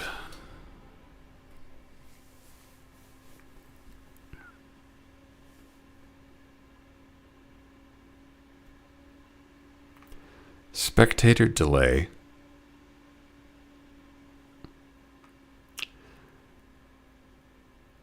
Yeah, I feel like in general, if you're playing asymmetrically and your opponent plays symmetrically, but they play it in a way that like all of their army fights all of your army, you're in trouble, but you have a lot of opportunity to punch holes in your opponent.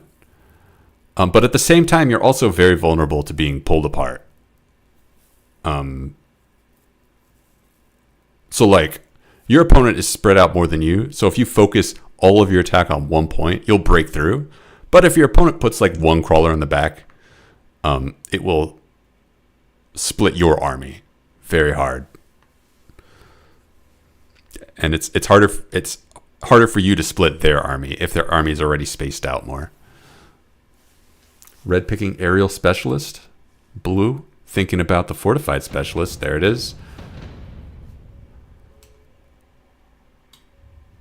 Interesting composition from both sides. Red, tarantula sniper. What is it called? Marksman versus saber-tooth fang.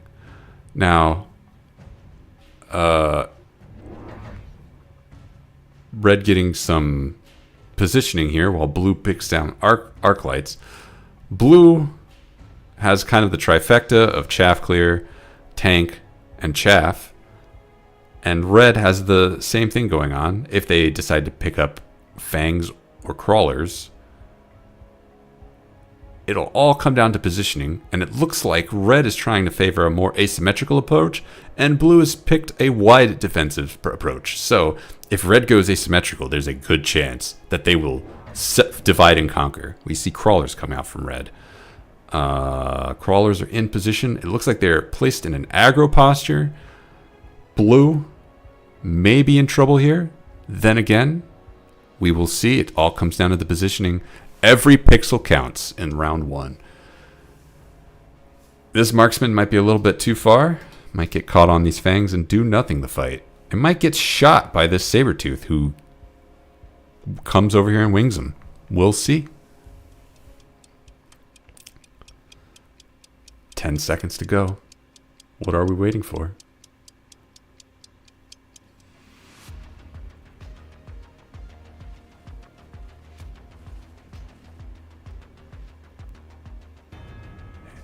Here we go. Crawlers coming at the right time to save that tarantula on the right side. Arclight on the left doing work, clearing away this chaff. But there's no arclight in the middle, so these crawlers get free reign to absorb all of the saber-tooth shots. And the saber-tooths die without accomplishing much. Well, one of them does. The other one kills a tarantula. Good job. Can the snipers shoot? What do they call it? The marksmen. Can they get a kill before the saber-tooth? Yes, they can. So now it's up to these fangs. What are they going to do against the tarantula? Nothing.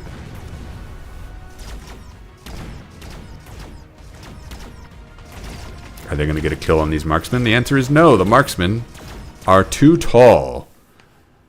Can't beat that. Good positioning secures the victory for round one. Okay. Blue skipping before we can even see what the cards are, and red also skipping, probably for the best. Here we see an arc light coming down from blue up that middle. We sense the weakness of the crawlers coming down this lane. More crawlers and another tarantula over here. Red is choosing not to remain asymmetrical. We want to include the whole army into this fight. And just kidding. Actually, it's just a prank, bro. We've decided instead, red is choosing to get another fang, putting him back here, fleshing out this army. Red getting Phoenix. Phoenix, an excellent counter to something. And we see a tarantula come out here. Where's it going? It's just staying put. Keeping the tarantula there for maximum tension. Just kidding. We're putting it over here spreading the army out. We don't want to play asymmetrically, says Red. We want to fight on even footing. Let us give this army on the right an annoying little fight. Let's see how it plays. Coming soon. 20 seconds to go. Oh, I missed that blue added a marksman over here as well for some reason, but just one marksman over here to counter the tarantula that they, I guess, predicted. Even though this Sabertooth already predicted that. Oh, it does actually counter the Phoenix. But did they know that Red was going Phoenix? Anyway, Arclights tearing away at the crawlers, making them not really a factor in this fight, and the Sabertooth get good hits on the tarantula. We're about to see another unit of Reds die in one shot. Nope. Shooting that tarantula. That is more than one shot. Bad news for blue, but this 3-person army does pose a significant threat. There's nothing to oppose to Sabertooth, so it's all up to these Phoenix. There it is. The Phoenix get the kill. Everything's dead. I love trying to narrate this game when it's at double speed because it's really impossible to keep up with what is happening.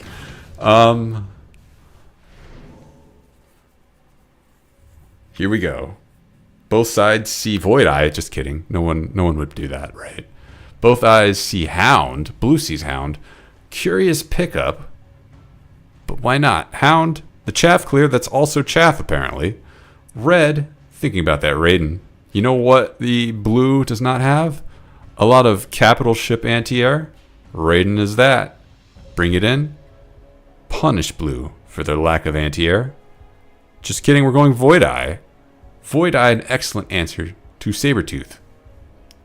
Where are they going to go? Hound's getting spaced out evenly and chaff formation. More marksmen going out to counter any additional Phoenix.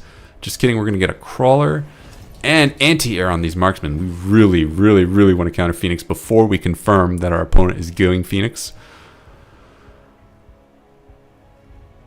Meanwhile, Red putting the Void Eye over here. We want to space out our army. We don't want to play asymmetrically. That is rude. We want to be very polite to our opponent. Force them to guess where our reinforcements are going to go. More chaff coming for blue as well. And Mustangs for red. In the back right lane.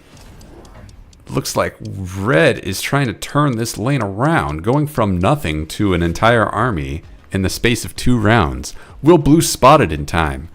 Let's see how these crawlers fare. Fight on the left side. Crawlers doing nothing. Fang, everything chaff-wise, taking all the damage. Chaff on both sides has evaporated, and now it is big, expensive units taking damage. And there's just not enough firepower from blue on the left side. But at the same time, all of the Phoenixes are down, thanks to that anti-aerial specialist from Marksman. And that may be the difference, because there's nothing to oppose the Sabertooth. And it gets through.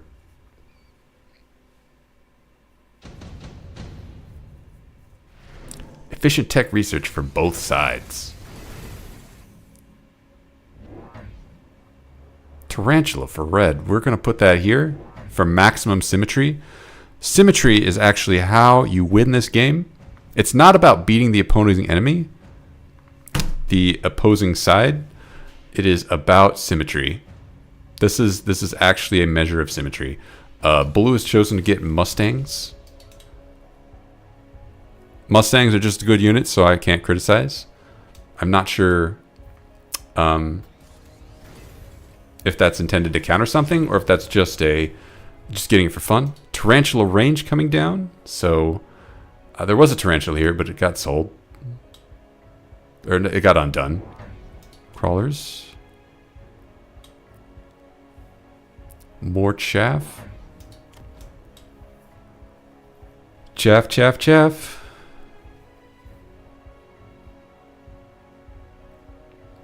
Red confident in their composition. Confident that tarantula range will win them this victory. Just picking up chaff. Blue picking up Mustangs. Let's see the difference that makes. Chaff fight begins. Tarantula range paying off, killing those fangs a lot earlier, and now they're killing crawlers a lot earlier, and now it's the hounds that are taking the hits. Way more pressure on Blue's army than the last round. Now the Tarantula are hitting Sabertooths. That's a sign that they're done. Now there's nothing to oppose the Sabertooths, but enough damage done that maybe it's enough. Maybe it's enough. It's not enough. It's not enough. That Sabertooth is unstoppable, said the commentator right as the Sabertooth blew up.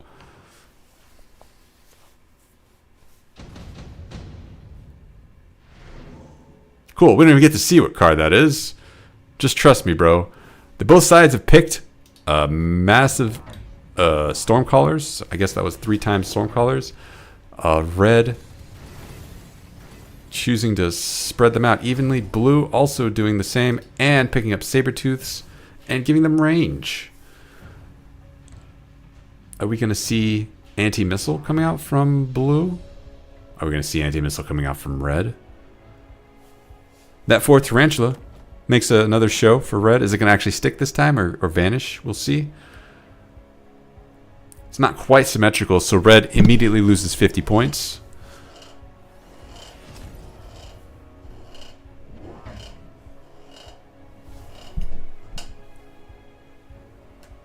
My alarm goes off.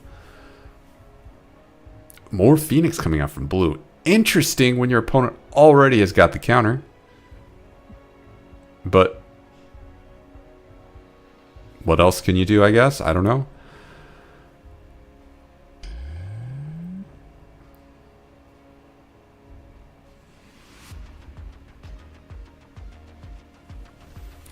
Let's see how that Sabertooth range pays off. Does it pay off? It looks like yes. 1 Tarantula goes down instantly thanks to that tech. And that's probably not going to matter much in the grand scheme of things. But at the same time, all of these Stormcallers are just randomizing the battlefield to something fierce. If you're on the battlefield, you have a rocket with your name on it, and it is your problem to deal with. All of the Stormcallers have killed all of the Sabertooths. Just kidding, 1 Sabertooth remains.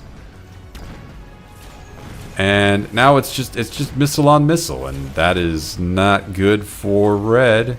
Or blue? No, it's not good for blue. Because there's 3 Phoenix. And they haven't been shot yet.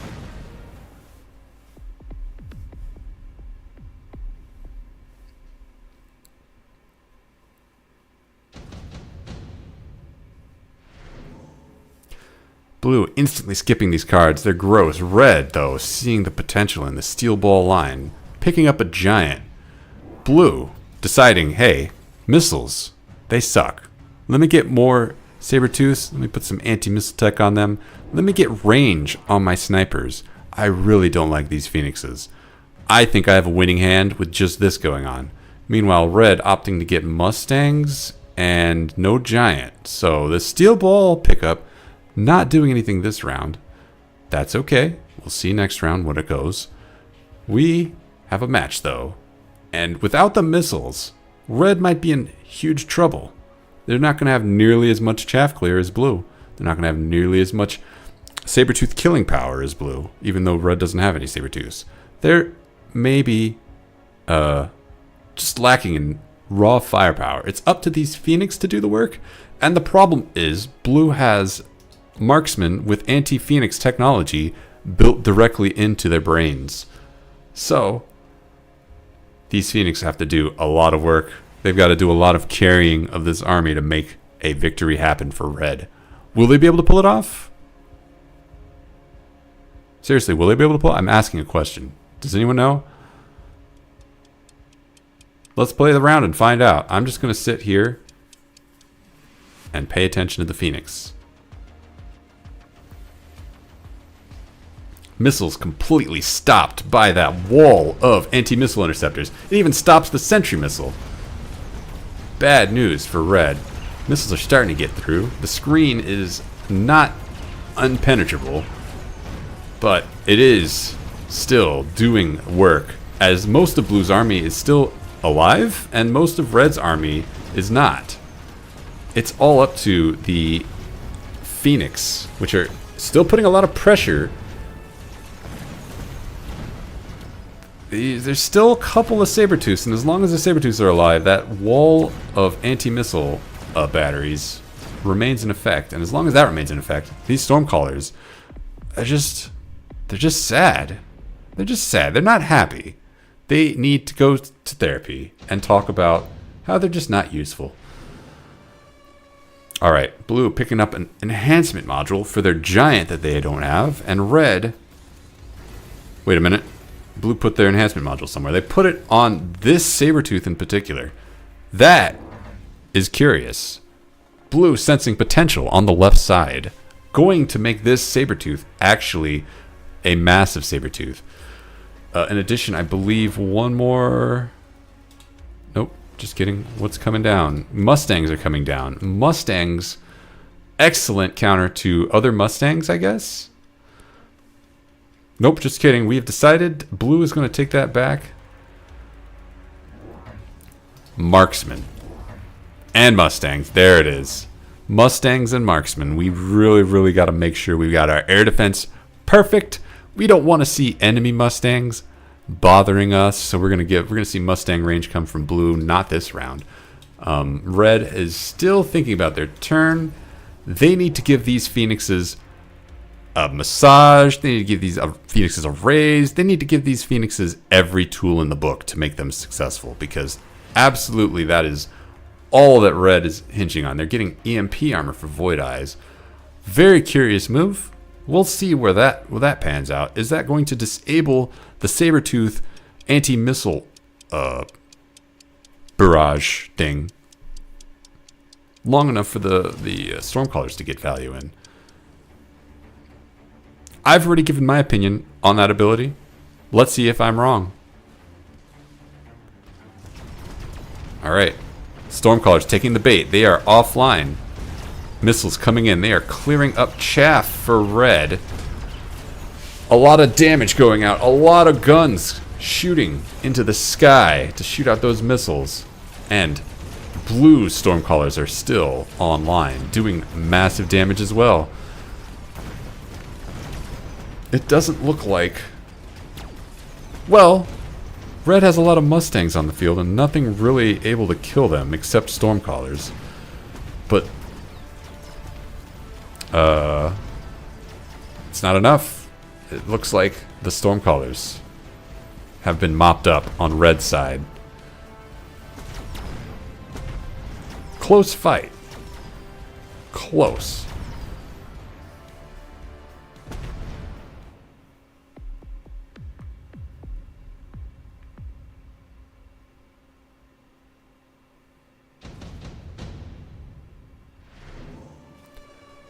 Alright, blue picking up wasps. I don't know what those are for, but who cares? You're winning. We're going to see Mustang range coming down? Question mark. Red still has to pick. There's an interesting choice here for red. Now, I don't know. Okay, Fortress. Fortress is the pick. I don't know if Wraith is a good pick for chaff clear. Blue opting for armor-piercing bullets on their Mustang instead of range. Interesting. I've never seen that done. Let's see if it pays off. Wasps also reinforcing. Fortress getting sold for a melting point. Melting point getting range. So we're concerned about our Sabertooth of blue getting repair, I guess? I guess that's what this is meant to counter. And it also lets that steel ball manufacturer come out to finally play.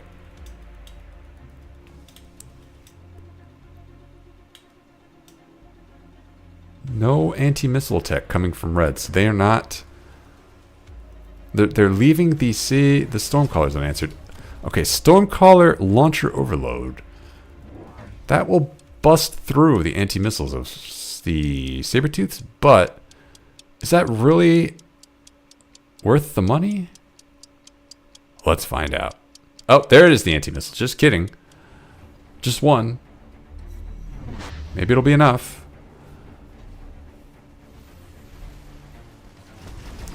Alright, anti-missile barrage going out. And then a second volley of missiles comes out, and the anti-missile barrage goes, wait a minute. I'm still reloading. A lot of damage going out. The Wasps getting pushed back by Mustangs. Mustangs getting pushed back by Mustangs. Beams from the melting points locking on to Sabertooths, and they are not happy about that. If that Mustang, or if that Sabertooth dies, so do Blue's hopes and dreams.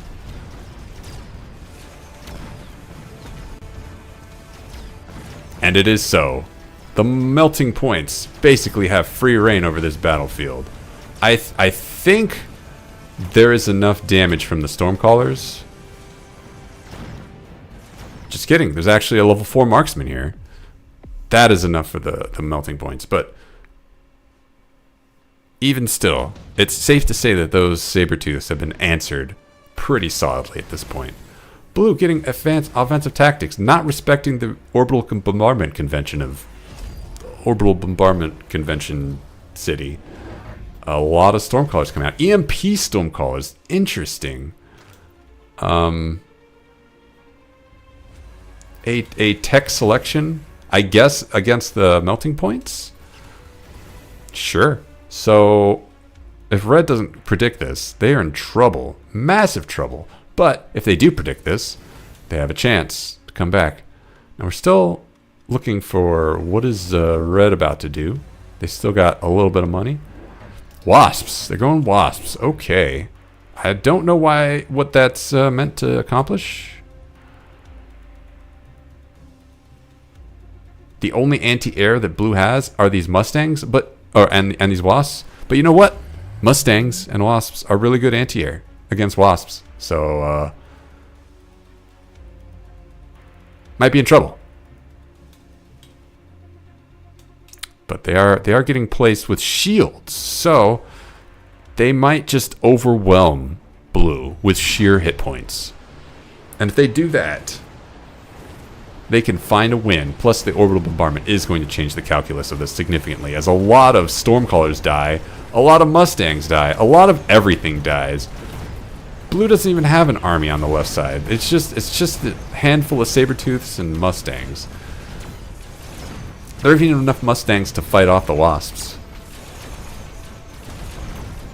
Brutal. But if we see on the right side, where there wasn't an orbital bombardment, it looks like the Wasps here made the difference, because a lot of Red's army has still made it to these Stormcallers.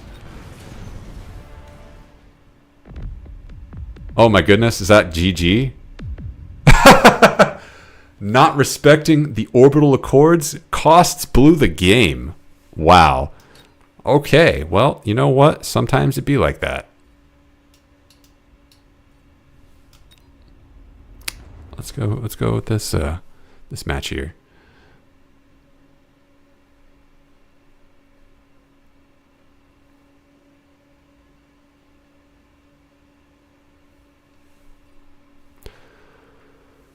Okay.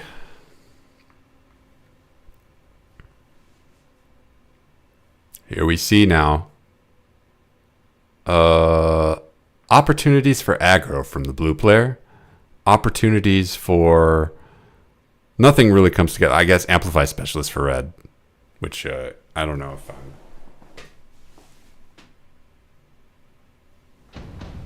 Now Quick Supply from Red and Elite from Blue. Now, Red has Hound Ball. I don't particularly know how to make that work. Blue, on the other hand, has Sabertooth. Just kidding, it's not Sabertooth, it's Sledgehammer. They have Sledgehammer Marksman. And they have opted to get some Hounds to flesh out their army. We'll see They are getting set to receive a ball push. They are, I guess, expecting a ball push, a symmetrical ball push. Let's see if red delivers. They're getting the Phoenix. That is going to crush. Just kidding. I see that blue has marksman. I should actually look at the board before I talk. Phoenix. Fair pick. Not going to answer this board very well when the marksman shoots them down. And it looks like this is aggro, but in an asymmetrical fashion from red. So, since blue has split their army, this could be bad. We'll see. All right, big death ball coming in from red. Phoenix start making hits on the sledgehammers and the steel balls. Absolutely overwhelmed.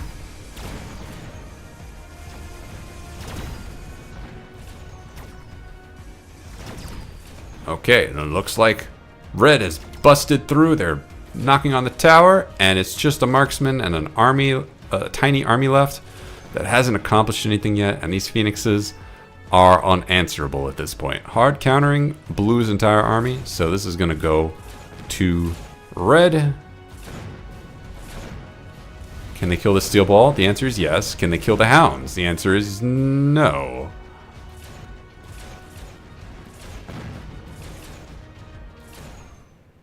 Close, though. Close.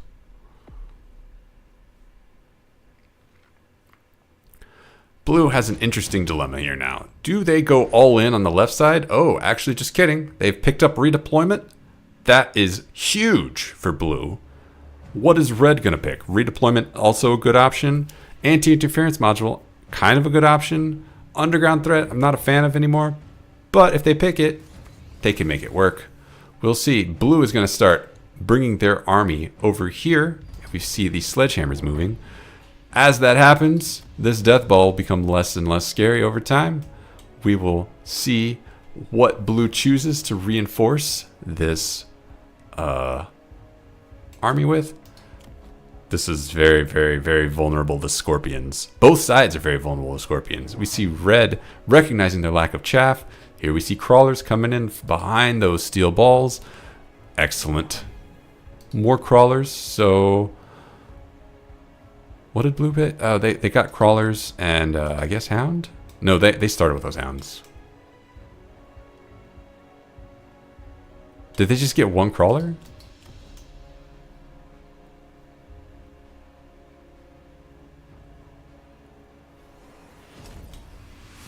I'm confused. Oh, there's more crawlers up here. Okay. The fight begins. Now that there's an extra wall of sledgehammers, these steel balls don't have quite the concave, but they still have a concave and they're busting through. And these Phoenixes are still finding good hits. There's no chaff since it got blocked by the underground tunnel. Bad news for blue. Even though these crawlers back up here are about to get a kill on the tower, they're here to help one marksman versus infinity balls, infinity hounds.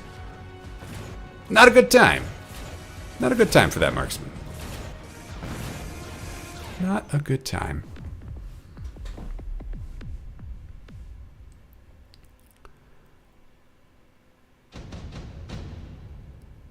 All right, what are we going to see next? Blue needs to continue fortifying their defense. Red needs to either reinforce their offense or find a new front.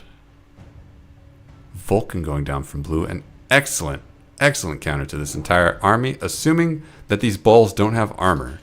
They do have armor, so maybe that is not a durable solution, but Vulcan going down nonetheless for blue.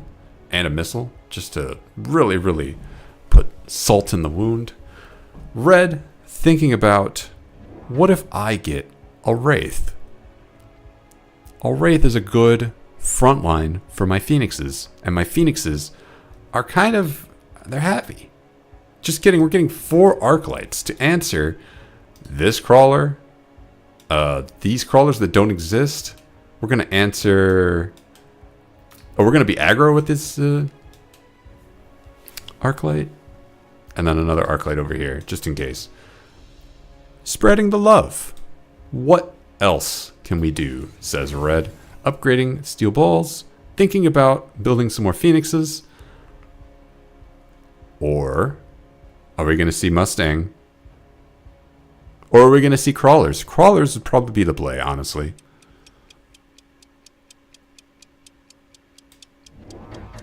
We're going to see phoenixes. Here it is. Putting them in front to reinforce these phoenixes. Catching the hounds in the back.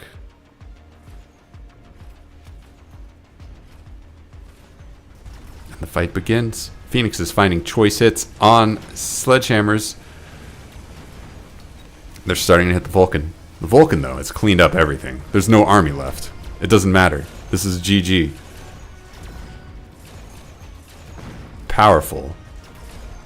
It goes down, but now the marksmen have locked sights on the phoenixes, and they are taking shots. Yep.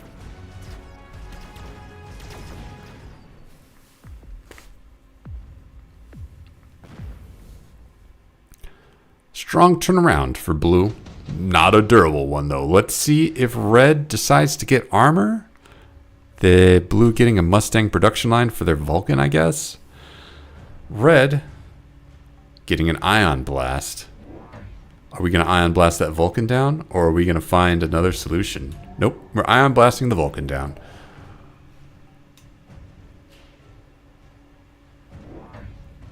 Blue picking up Mustangs. Good all-purpose unit. And we're going to move that Vulcan around because we expect to get ion blasted. That's right. It's the old redeployment switcheroo. Problem, that Vulcan is now quite a bit further back. Is it going to make the difference? Armor going down for the steel balls, so that Vulcan, no longer a solution to this army. And once more we see a mobile beacon going down. So these Phoenix right here have one thing in mind, and it is this tower, and they are going to get their mark.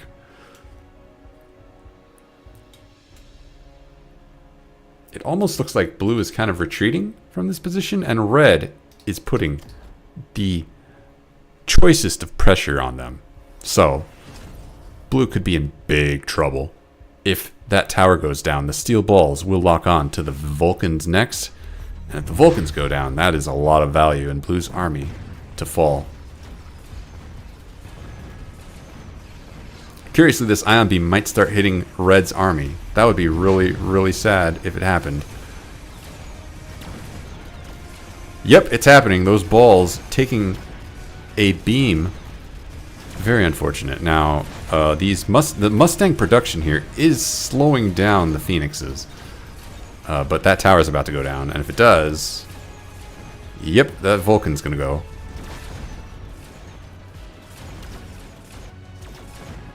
Mustang production line doing a good job at being chaff for the Vulcan. But it's not like a tidal wave of Mustangs. It's just a couple.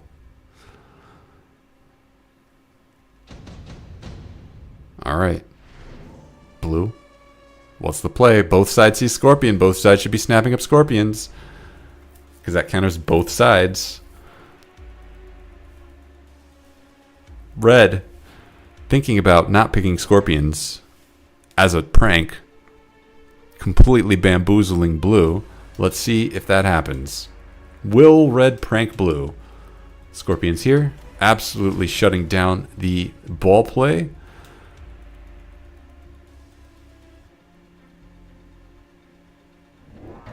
Mustangs as well.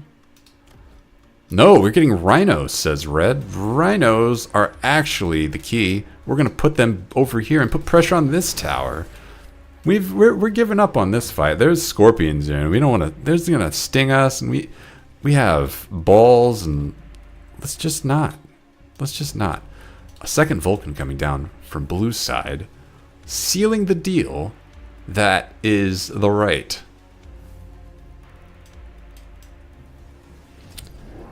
There isn't really much hope for red knocking this tower down anymore. But that's not red's goal. Red's goal is this tower. And will blue recognize that? There's the missile. The missile should protect this tower. Should being in scare quotes. So it looks like red might be in a jam. Let's see the army coming in. Alright, Scorpions get their marks. They immediately don't destroy anything because they're level 1 and these balls are not. But a second shot wipes out half of red's army.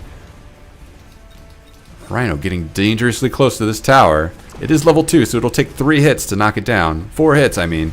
And they do knock it down. Bad news for red. But it comes pretty late. And there's not much army left to capitalize on this. And the Mustangs are hitting the Phoenix. So those Phoenix are not going to find victory. Unfortunate. But. No but. That's it. GG.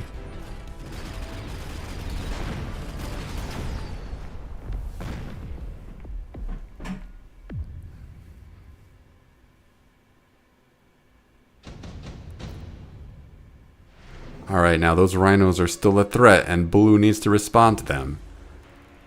Blue choosing Ion Blast. Ion Blast would do a lot of damage. Also, picking up oil and putting it right in front of this aggro.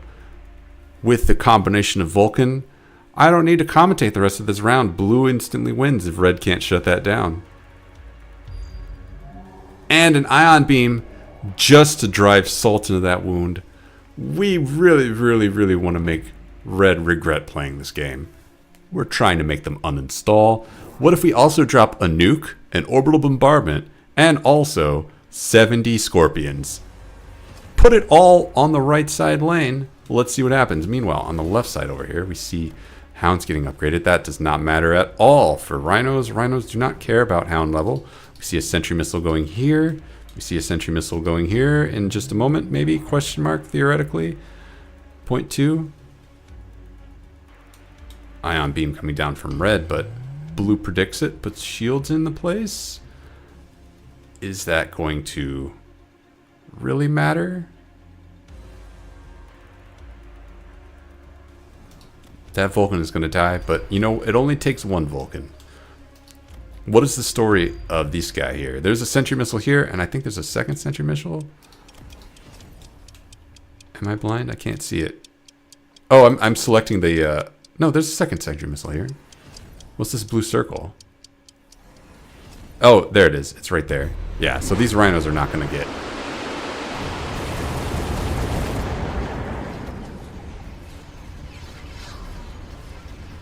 They're not going to get close. And there's no power armor on them. So that play is toast. Alright, the oil never gets set on fire, which is unfortunate for blue, but the Scorpions are still in the game, and it turns out that they are really good at destroying all of red's army, so they do, and the oil gets set on fire just as a prank, bro. It doesn't really do anything at this point. In fact, it's probably griefing blue, because all these Mustangs, just kidding, that's the end of the round. Alright, so this is red's last chance to come back. They need to make an opening, and they have picked up a lightning storm to make it happen. Lightning right on this mofo. Now, red also picking up oil. Blue, sensing its Phantom Ray time, picks Phantom Rays and puts them... Oh, up front with oil. Okay, interesting. We're going to do that combo.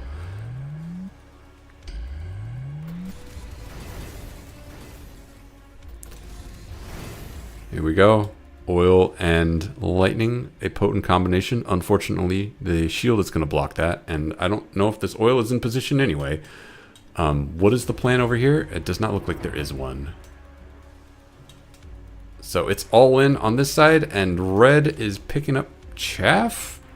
Don't think that's going to make the difference. Blue has picked up Phantom Ray. Probably not good. I should zoom out.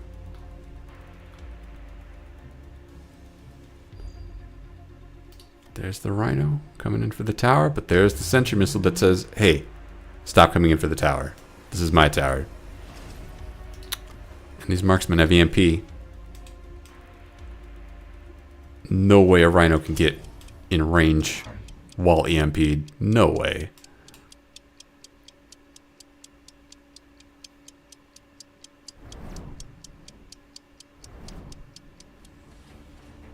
Alright, here we go.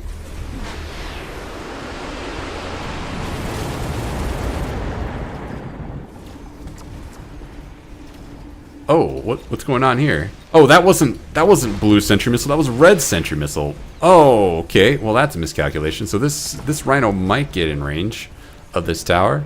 Nope, it doesn't.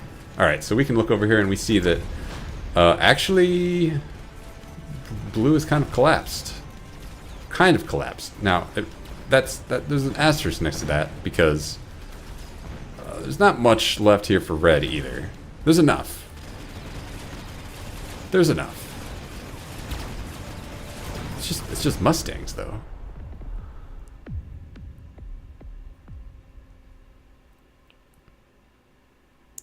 It's just Mustangs and a couple of Phoenix. And the problem is, there's no lightning storm this round for red. So, how do you handle all of that army without losing all of your army in the process? Underground threat for blue? Rhino assault for red. Let me just click on it for them.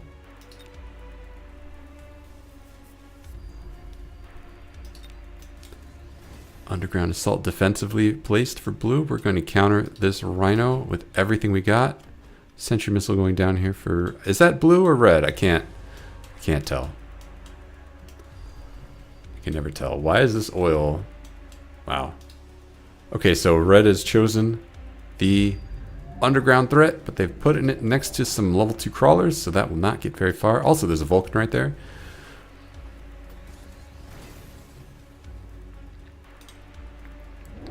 Blue getting Mustangs. I just noticed these Mustangs don't have range. Blue. There we go. I tap on the monitor. Don't make me come in there. Alright, more Mustangs. We sense the victory for blue. Red also getting anti-missile. Shutting down the Phantom Ray completely. But will that make the difference?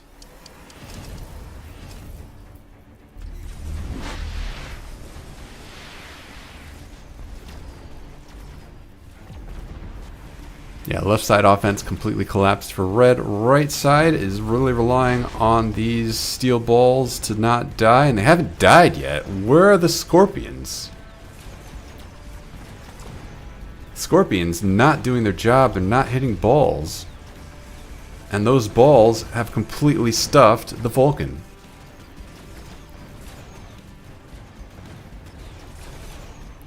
One ball is left, and that's all it takes to stop all of Blue's army from doing anything useful.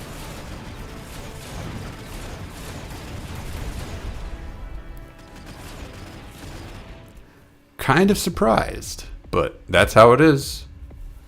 Now it's anyone's game. Last round of the match. Probably.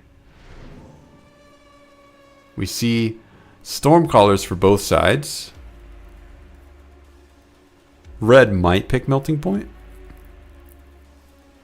Stormcallers for both sides. The Scorpions, I don't know if they've moved. Alright, actually we picked Typhoon and then sold them. And bought another Vulcan. And they have been operating without range this whole time, believe it or not. They've got range now. And the marksmen have range. Really saving all the range upgrades till the last round, huh, Blue? Red senses the Stormcaller, picks the Stormcaller. Right. Blue has... red has anti-missile Mustangs, so Stormcallers don't make sense for them. Oh my goodness, what is this? What is this? What is this cheeky play that's gonna backfire horribly? Meanwhile, Blue getting steel balls to counter these rhinos. Do they need to be countered? Maybe expecting an armor. Attempted storm cheese is what looks like is gonna be happening, but unfortunately, this one Vulcan says no. Stormcaller. Nope, that's not Stormcaller. What is the launcher overload? Phoenix launcher overload. Coming for red, so they're all in on that. If blue cannot snipe these steel balls, those Phoenix will clean everything up. Alright, most of the steel balls are dead. Okay, all the steel balls are dead. Why did that not happen last round? I'm very confused. The Phoenixes are dead. They're just dead.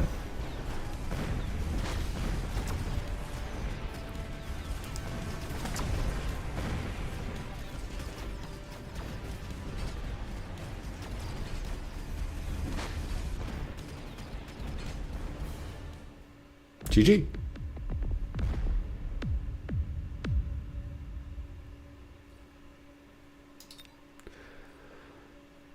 It's not every day that you see load-bearing steel balls in a late-game comp, but that is a game where there were load-bearing steel balls in a late-game comp.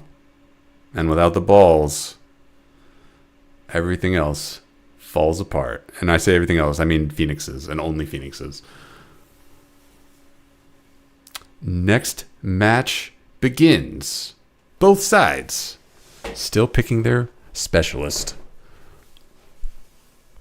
Rhino specialist from blue. Wasn't expecting that. I usually don't like picking steel balls with a slow unit, especially fangs. Quick supply with Saber-tooth Arclight. That's my favorite. I don't know if that's meta. I feel like Saber-tooth Arclight has not been a great opener for a while, but that's my favorite. See the positioning of the Saber-tooth Arclight being a little aggressive. Not super aggressive. Very asymmetrical, though. Meanwhile, on the blue side, standard defensive posture with the balls. Spread out in such a way that all of the balls will come in, but all of the fangs will not. So, this could be problematic for blue as they get picked apart by this slow, aggressive play. Chaffless openers are weaker. Having 3 chaff round 1 is huge. And red doesn't have any chaff yet, but they also haven't spent their money yet. But they're also quick supplies, so if they want to be cheeky, they should get something other than chaff here. No, they're getting chaff, which is fine. 1 crawler, 1 more crawler, putting them in an aggro position. So this is bad news for blue. Their chaff's out of position. Oh, we're getting 3 chaff. Okay. Still bad news for blue.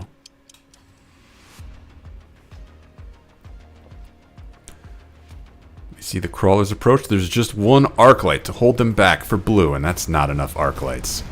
Saber-tooth getting kills. Half the ball's dead. Nothing to show for it.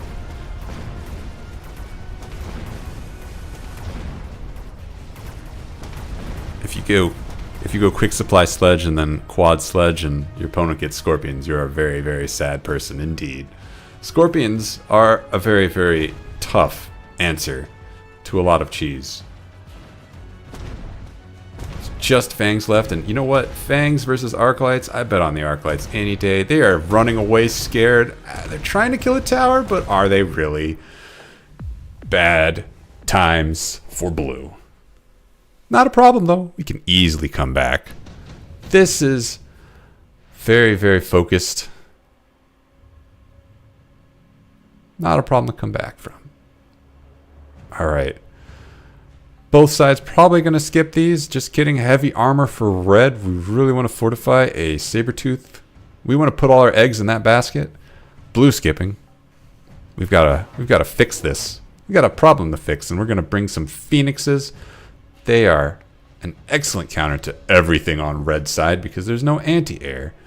Fangs coming down to make me eat my words. Now there's anti-air, but not really the kind of anti-air to counter Phoenixes. Yeah, heavy armor going on the Sabertooth. We don't want to leave our basket with not enough eggs in it.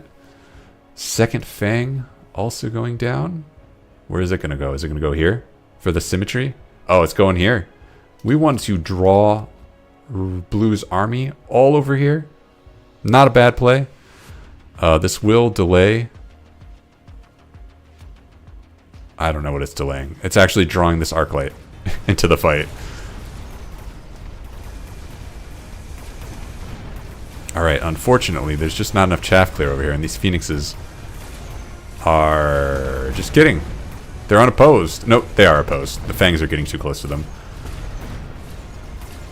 If the Fangs kill the Phoenixes, then Blue has license to feel bad, because that is not a place you want to be in.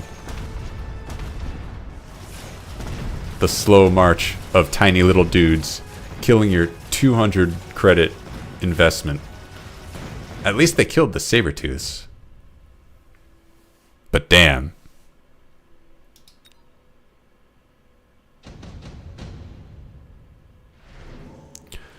Alright, Blue has the answer, but they need to get an answer to the thing that's answering their answer, or they're in trouble. That answer, underground threat. Blue senses a weakness, putting the underground threat in the back. Red, still thinking about their options.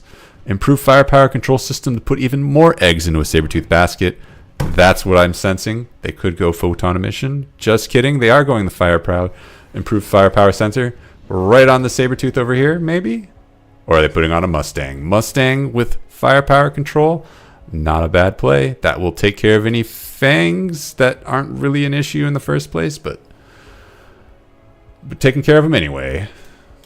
Get some levels on that Mustang. Make it go on a bender. Blue, getting some chaff over here.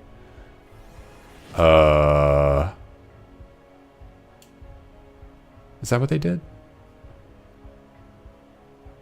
Oh, they got another Arclight. Okay, they got another Arclight. So the chaff clear equation is going to be a lot more balanced in Blue's favor.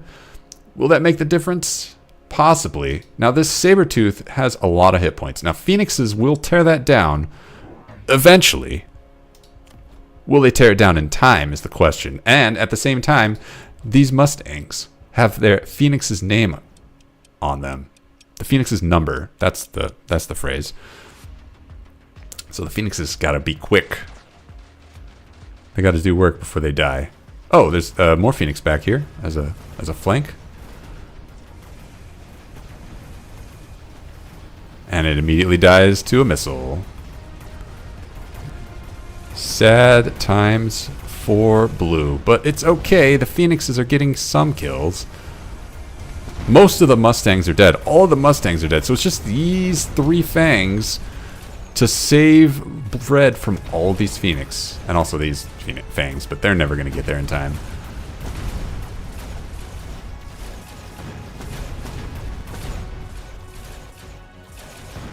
And the Phoenix eventually kill the Sabertooth. And now it's 2 Phoenix versus 8, 6, 4, 3. Okay. Once again, 3 Phoenix. Not a match for 12 Fangs. And there's Scorpion. Level 3 Scorpion at that. A brutal counter for Blue to pick. Not nearly as necessary for Red to pick. Picking the boat. Blue feels the urge to push on this tower with a boat. Just kidding, they're pushing with a Rhino. They've got this boat here. Let me tell you what they're planning with that boat. Red picking up Typhoons. Really gonna make this concave work. What are we gonna see coming with this boat? Is this actually where the boat's gonna be? It's just gonna be right here? Sure. Why not? This Rhino. Thinking they're going to get an easy kill on the tower. Unfortunately, there is a Sabertooth and a Typhoon there. So that is a door that is actually an iron wall. But this boat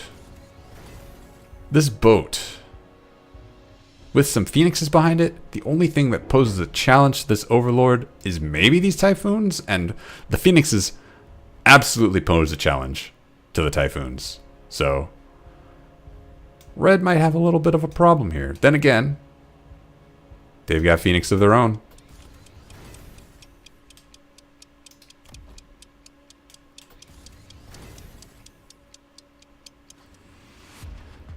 I'll see the story of this boat in just a minute, but first this rhino starts walking.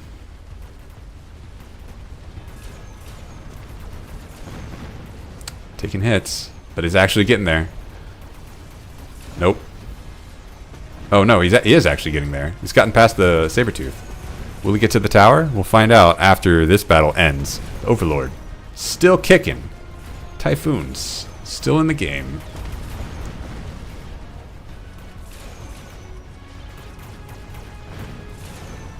Yeah, that is a problem. That is a huge problem for blue and red. Mostly red. I don't know why I said blue. Yeah, the Typhoons. Not a good counter to Overlords. Not at all.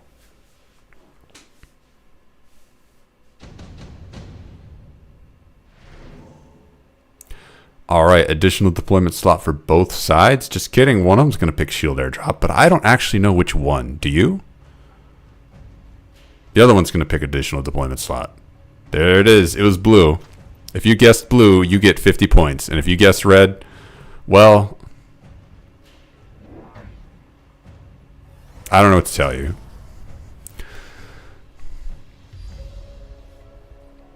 Alright, we'll come back to that.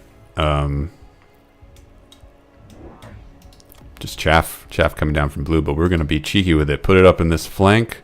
Meanwhile, red, still thinking about their choice. Ooh, drawing away red's army. Red also getting a shield airdrop. Not bad. Not bad at all. Oil for blue. This is, I think it's around late at this point, but still a good time. Hopefully it doesn't get hit by a shield. Red getting another Sabertooth. We're going to really stop this Rhino that doesn't exist anymore and has been replaced with an Overlord. And we're going to put shields here just in case Overlords happen and get the secondary armaments for Sabertooth. Very effective counter against Rhinos that don't exist. Unfortunately, they can't shoot up, so this Overlord will have free reign of the skies. It's up to these Phoenix to kill this Overlord. Let's see if that happens. The answer is they're working on it. Nope, just kidding. The Overlord swats them out like they are bugs. And, yeah, that's free reign. Now, this Overlord here is getting plinked away by Typhoons. And there's enough chaff that it's likely it will die. Likely.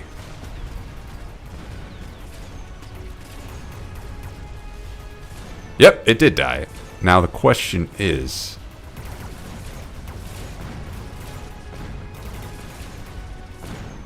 yeah.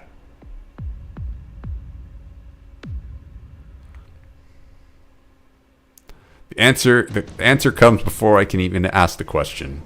Very demoralizing. Both sides see Raiden and they pick it and they sell it. I don't know. Phantom Ray, I guess, is... what are you doing with the Phantom Ray? Okay, 3 marksmen. Fortifying Red's army. We've got these Overlords to deal with, and I guess that's a solution. Phantom Ray being used to put pressure on this tower. Is there a second Phantom Ray somewhere? Or did it get sold? I think it got sold. I guess that works too, because you can sell that second Phantom Ray after this push. Where'd that boat go? There's another boat coming down. Distinct lack of not boat coming from blue. We've really struck gold in the boat department. Now we're going to cash in. Nothing but boats. I think that's a problem for red to figure out. Now they have these marksmen with anti-air. That is a good solution. question is, are they going to get locks onto these boats? Because the boats have longer range than the marksmen at the moment.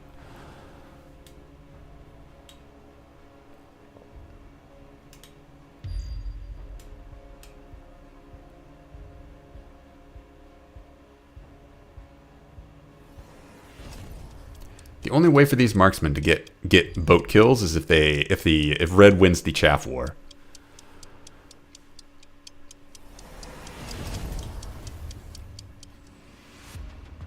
All right, let's see. There's a lot going on all over the map. These phantom rays beaming in. That tower is toast. Coming soon. There's just barely enough chaff clear from blue just to hold on. Just kidding. Tower falls over. Not enough chaff clear from blue. Boats are in serious trouble. And the counter tower from the phantom rays in the back. Marksman over here tries to snipe them down but can't because tower debuff. Tower debuff. And now it's up to these marksmen. And it is a goal for them.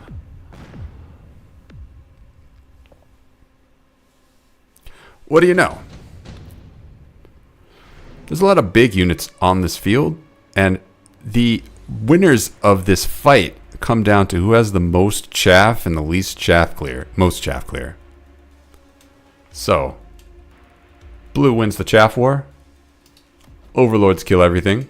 Red wins the chaff war. Marksmen shoot down the overlords. And then there's nothing really else to worry about on blue's side.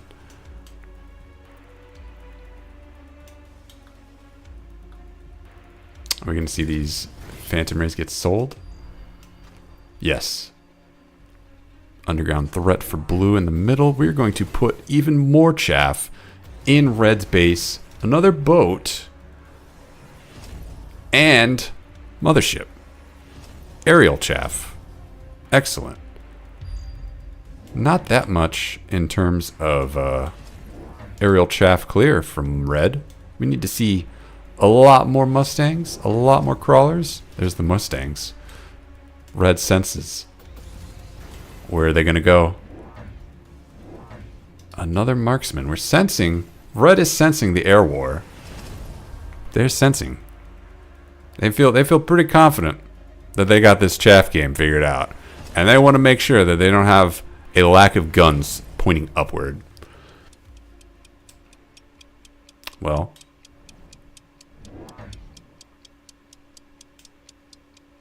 Let's see if they're right.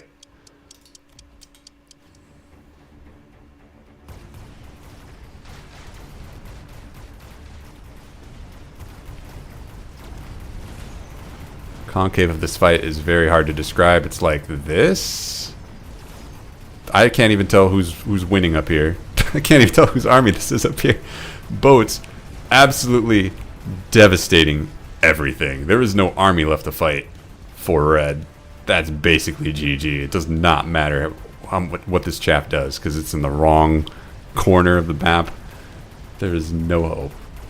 Did mothership even matter? Oh, these don't have mothership. They have a launcher overload now.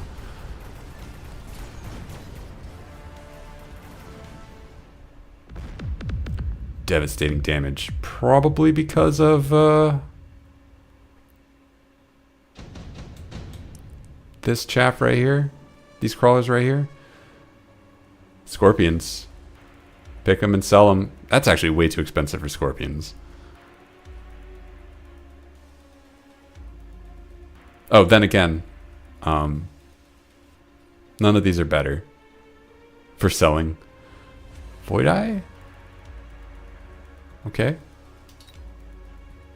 Void Eye and Fire Badgers. So where are those going? They are going to be an effective anti-chaff. Oh, okay. Void Eye and the electromagnetic armor. So we're going to see if that matters. Yeah, this move right here. This doesn't happen twice. Or are they going to put a missile down? Waiting for the missile.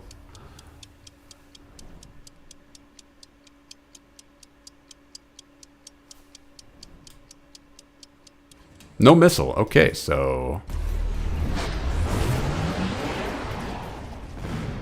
Yeah, look, that's like 4 crawler swarms not fighting in this chaff war, which is getting these saber-tooths killed.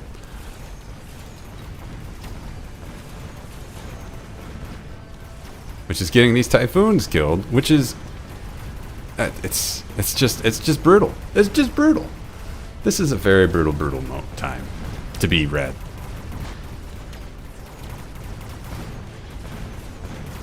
That said, it could be worse, but at the same time, the red does not have that many hit points, so it couldn't be worse. This is actually the end.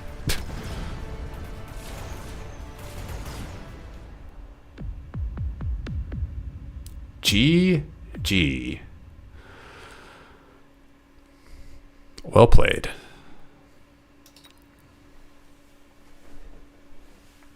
All right. Is this the same person? Let's watch this one.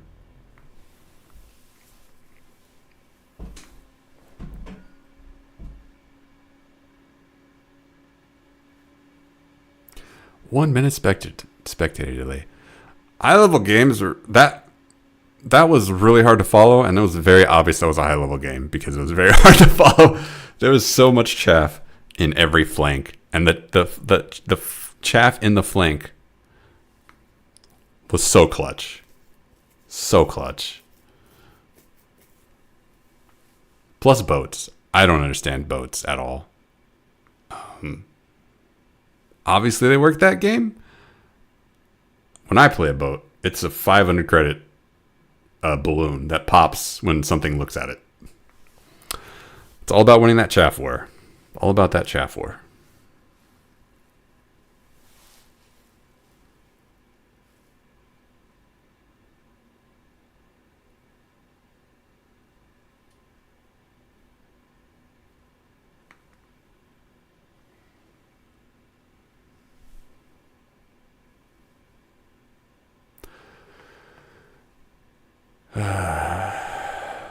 Okay. Both sides. An interesting spread of specialists. I see a lot of storm colors on red side, choosing the specialist that doesn't have storm color. Blue, much more diverse options, but none of them sing. Aerial specialist is kind of the most cohesive, but not really. Hound, Sledgehammer, a lot of chaff clear. Sledgehammer's kind of tanky. Not a great composition, but also not a terrible one. This is fine against Sabertooths. What can red do about that? Blue getting some marksman. Sensing. Chaff clear, I got that covered. I don't need to worry. I need to worry about these Sabertooths. Tall boys with big long-range rifles, come to my group. Red, what do you got? We need to see some chaff here, some chaff clear. We need to see something. It's going to be a marksman, a pair of marksmen, so no chaff clear from red, but maybe they sense something about blue, and they've opted to play this aggressive formation, very tightly wound. So, since blue spread out here, they're actually spread out quite a bit. This could be trouble. As this army splits up, it's a lot easier for red to pick it apart piece by piece without taking a lot of losses. Then again, all of red's chaff is dead.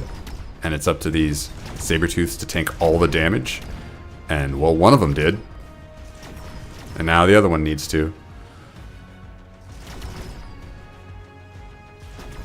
And, that's a quite low on hit points. But at the same time, there's nothing really threatening it anymore. So this should be in red's pocket. Just a second as we watch this giant death machine clear out all of blue's secondary force. Not at all worrying if you're blue. Not at all worrying. Plenty of ways to come back from this. We will see Underground threat coming from both of them. Are they going to put it in the same spot? Do they have that mind meld? There's the red playing it defensively in the center. Is blue going to match? Where are you going to go, blue? Behind the right tower. Okay, so we are trying to delay this as much as possible. Put some Mustangs back here as well. Start to form the army, but not necessarily threaten this tower. Red is still very comfortable with what they have here. Although they don't have chaff clear, still. Blue not opting to get chaff. Did they just get Mustang? Oh, I think they got another marksman. Yeah. Or another hound. A marksman or hound. So, red opting to get more chaff. Crawlers back here and here. Should receive this underground tunnel very comfortably. We'll see what happens coming soon.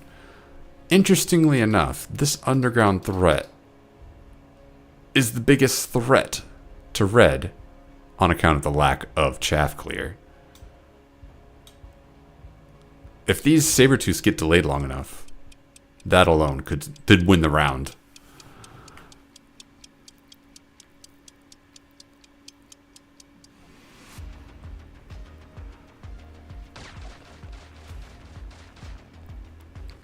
Both sides close to firing range.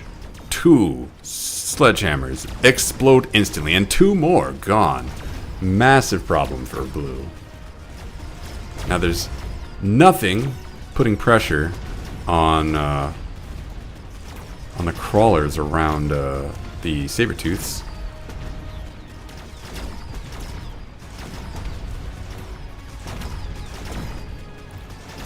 And that looks like that made the difference.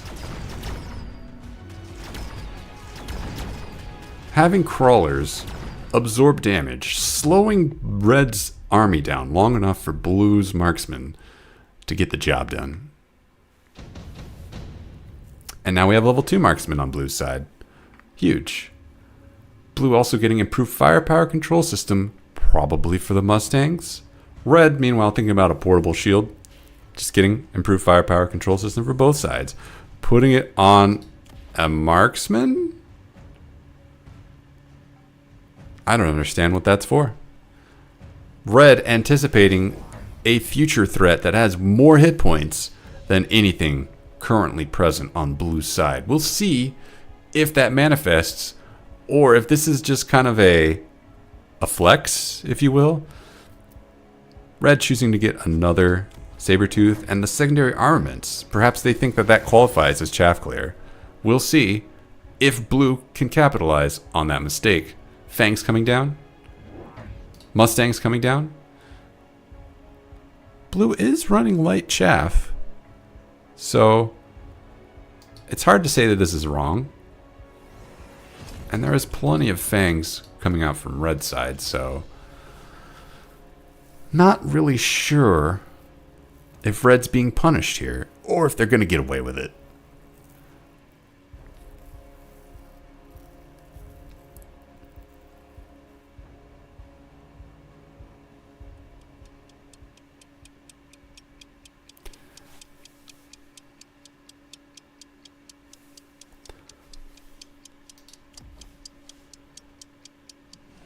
Here we go.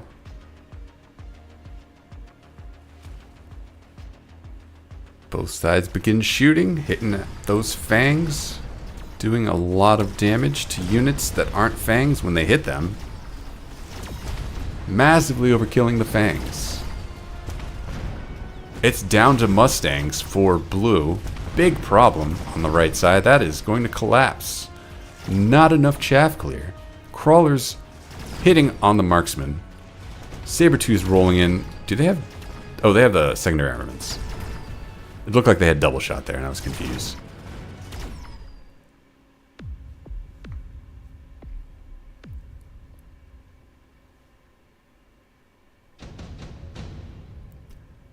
What is next for both sides? We see wasps, and blue's got Mustangs, but red does not. Red has fangs, though, so maybe not. Typhoon, that's the pick. Red shoring up their weakness instantly. No longer a problem. Now, crawlers, still annoying for them to clear out with typhoons, but not nearly as bad as trying to clear out crawlers with saber-tooths. Blue thinking about rhino, probably. Nope, typhoon as well. Let us see where they get placed. The typhoons are being spaced out evenly, anticipating a balanced attack from blue, and blue choosing to put their typhoons more on the right side. Not bad. We will see how that plays out. Now, typhoons, this one might be a little far back. That may be something that blue comes to regret. Are they going to put down more chaff? Yes. 3 more crawlers coming out. They really need to protect these sledgehammers from being sniped. And those crawlers are here to do just that. And also a missile. Where did that second crawler go? Back here? And where's this third crawler going to go? Back there. Okay, so no protection for the sledgehammers yet. Blue, still setting up their board. Red, looks like in a very aggressive position. Not entirely sure how they transition from here, but they are putting pressure on blue, and we're about to see how that's going to turn out.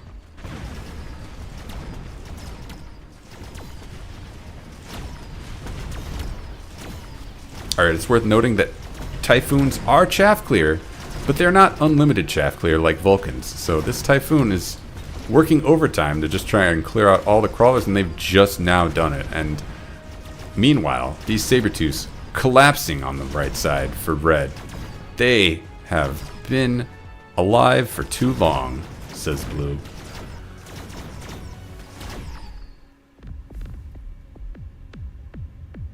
But I guess red didn't have enough to, or blue didn't have enough to finish off the marksman. Orbital bombardment accords being respected by blue. We'll see if red is a signatory to those accords, or if they are going to try and cheat the system. Blue already anticipating. Putting a shield down to protect the most vulnerable units. No. Red opting for the EM. Not a bombardment. Meanwhile, red anticipating the bombardment. Putting shields down. Fair and balanced game, as always. Let's see what the results of that will be.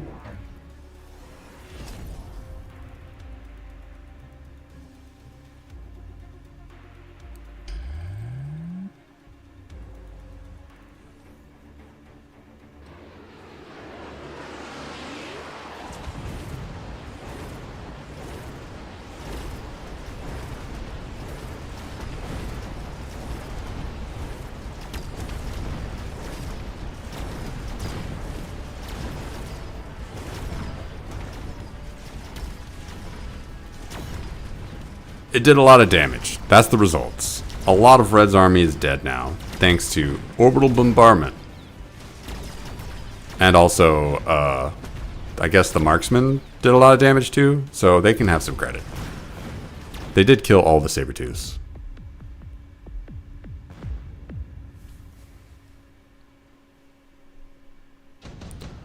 What's to say?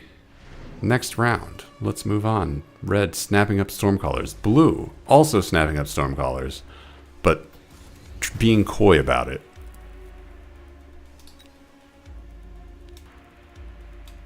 You see the Stormcallers in position for where are they? Don't tell me they're flanking. Where are the Stormcallers? Oh, there they are. They're behind the tanks. And we get Phoenix for blue. And we're anticipating Stormcallers. So we see the missile interceptors come out. Trying to be contrarian here on this map. Okay. Very aggressive Phoenix. We want them to die to marksman? No, we're not actually putting them there.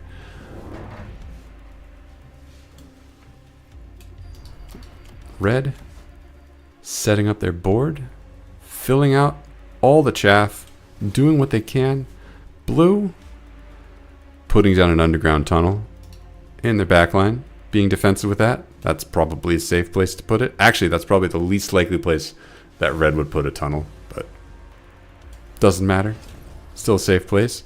Ooh, okay, so red getting launcher overload for their Stormcallers, going all in on that strategy. Blue has to beware. That is deadly if they let that go. Enough crawlers coming out. Both sides playing their tunnels defensively. Well, let's see how this match goes without an orbital bombardment. The battle line is met. The missile interceptors are out of position. They're not really contributing that much to the fight. Not that they could. These are overloaded launchers, and they are doing massive damage to Blue's army. All of the chaff is gone. It's kind of hard to say who's winning. The Sabertooths are all dead, and the Typhoons are all dead. So it's just Stormcallers at this point. And yeah, no, they're not winning.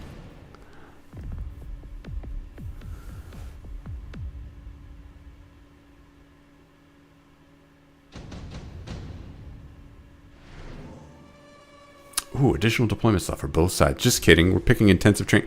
We are picking additional deployment slot for both sides. And we're going to put down way too much chaff. Mustangs. Expecting crawler from red. A lot of Mustang upgrades from both sides. No, both sides are just getting mass Mustang. Also a good pick. Probably better than going all crawler, honestly. Both these armies are quite spread out and quite unchallenged on the flanks. It'd be a shame if some crawlers were to happen here and start pulling this army apart. Phoenix range for blue. These missile interceptors still remain. Now, what is going to happen is they're kind of in range, but they're also kind of out of range of the Stormcallers, so blue may want to get more. Another interceptor. Yep, right there. Maybe one here. Nope, over there. Yes. We're going to get one more Mustang on blue side. Here it comes. Thinking about it. Maybe not. Just kidding. It's crawlers. We're going to put those... I have no idea. Oh, no, we're putting them up here.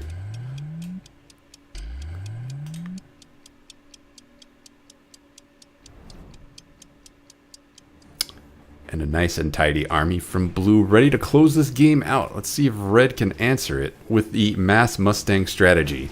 Missiles coming out there. Stopped completely by the interceptor. That is hard shut down on the left side. Right side, still looking a little in red's favor. There's not nearly as much of a bulge. And the crawlers are coming in from red and getting mopped up nice and tidily by the hounds that are there. It is Mustang v Mustang. The Mustang strategy may be paying off for red. There's just too many Mustangs. It's just too many Mustangs. Just too many.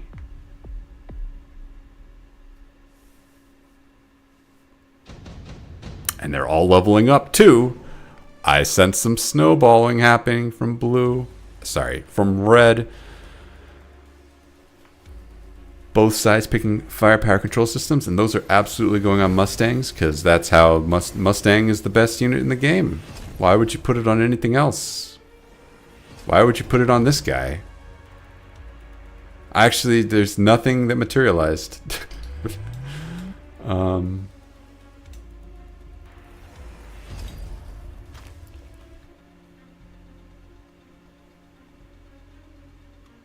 No one's bought a unit yet. More interceptors coming down from blue. We're anticipating that those Stormcallers are difference makers.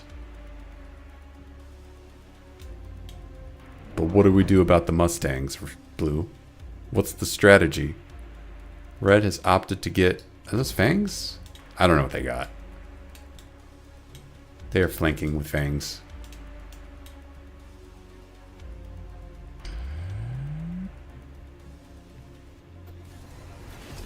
Blue crunching the numbers. Where could that EMP be? Where could that oil be? Where am I putting a missile? Where am I putting... 3 more deploys. It's Hounds. Hounds are in. Hounds a counter to Mustangs? Question mark. Actually, not really, but... We clicked the button already, and we can't undo it. Oh, wait, we can undo it. But we're not gonna, because that's shameful. What is going on back here? The big flank. Both spells stopped by shields, more or less. Fighting breaking out in the middle. It does not look like it's favoring anyone at this time. Second wave of crawlers, or should I say late crawlers, coming in. It's just down to Mustangs and 1 Sabertooth for red. Now it's just Mustangs, but it might be enough. There's not much else opposing the Mustangs at this point. There's a lot of missile interceptors, but missile interceptors notoriously do not shoot Mustangs or anything. Yeah, the Mustangs are running roughshod over blue. Nothing is opposing them. Notoriously, not that many, but it doesn't take that many to flatten your opponent. And they're all leveling up again. What is blue going to do to stop this nightmare from rolling all over them?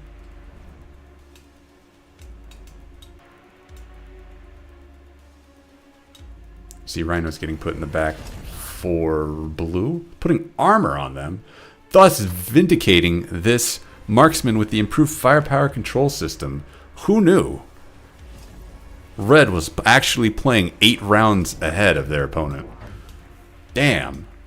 What are we going to do about these Mustangs, though? Coming soon. Rhino's coming out for red as well. I guess that's the meme.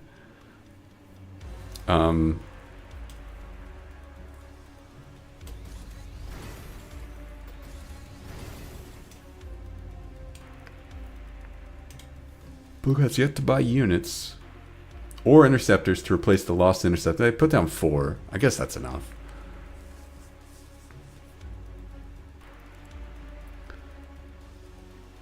If blue can hold on, they get an orbital next round, which will immediately be stopped by red's shield. So I don't know why I said that. More Mustangs coming out for blue. They sense that they just don't have enough. But they do now. Perhaps. A lot of money going into shields. And some oil. That could be devastating if it's put in the right spot. Right there, you say? Let's see if that's the right spot. Here we go. Missiles answering these flanks. So this is going to be a full fight from blue. Missile interceptors doing work, getting their paychecks justified. We see the Rhinos coming in. They are armored, and you know what? Mustangs do not do jack to armored Rhinos. It's all up to these Phoenixes, and they are very slow to take them out. And in the meantime, all of blue's Mustangs are getting picked away, 1 piece at a time. Not a good sign, but the fight continues on. Blue looks like they're thinning just a little faster than red. It's down to Mustangs versus marksmen. It's just 2-1 Phoenix, and that's it. Yeah, the snowball. The snowball is real. Don't think there's any way to come back from this. Unless incendiary wave. Additional deployment slot an option, but you know what? What if we picked electromagnetic impact instead? And really, really tickle as many Mustangs as we can. I'm trying to click it, but I'm actually a spectator. It's okay. Blue clicked it for me. Thank you.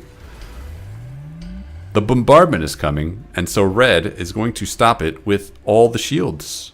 All of them. They can only put down 8 shields. But that's all they need. We'll see in just a second where that bombardment gets put, but it's going to get put somewhere.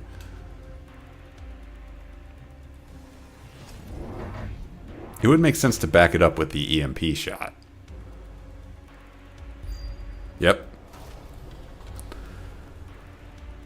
If that gets lucky hits on Mustangs, that is GG for red. If it doesn't, though, it's going to. I don't know why I said that. This is an orbital bombardment. It locks onto your opponent. When your opponent uses it, it locks onto your units.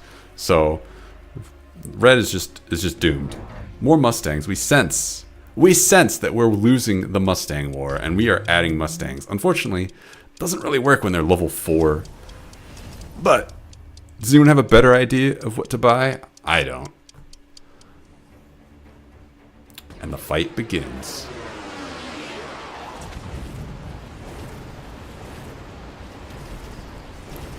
Lucky Orbitals getting a lot of damage in. A lot of Mustangs dying before they get to the battlefield. There's a huge gap in the middle of the concave for red. That is going to be exploited in just a second.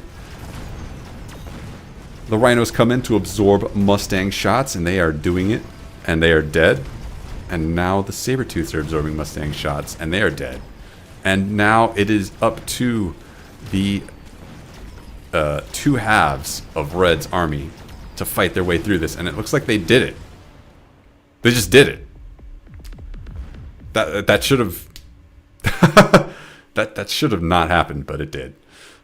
Blue crushed, even though the bombardment was in their favor.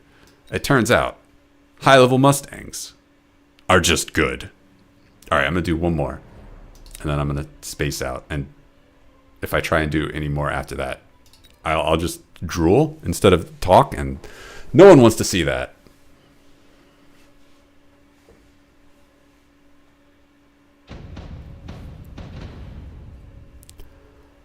All right, we have match in progress. We have the blue player. They are a training specialist with steel ball and hounds. And our red player, the rhino specialist, they have the Sabertooth Arclight combo. Very hard to deal with, but we'll see what our blue player comes up with. It's all about positioning, and both players have opted for a standard defensive formation. Especially the blue player here, the steel ball in the back, and they've opted to level up their steel ball. Wait a minute.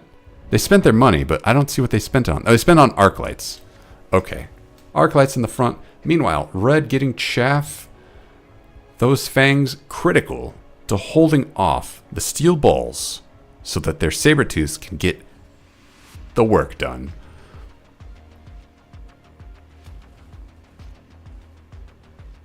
Here we go. Battle about to be joined. The hounds not doing much because the arc lights have already cleared away all of the fangs. And now the Sabertooths are exposed. And you know what? That's bad news. But it's not enough. The Sabertooths push back the balls, push down the hounds, and push down the arc light. Victory for red. First round. Very surprising outcome considering how useless the chaff was for red. But the balls, they just were not in position to exploit.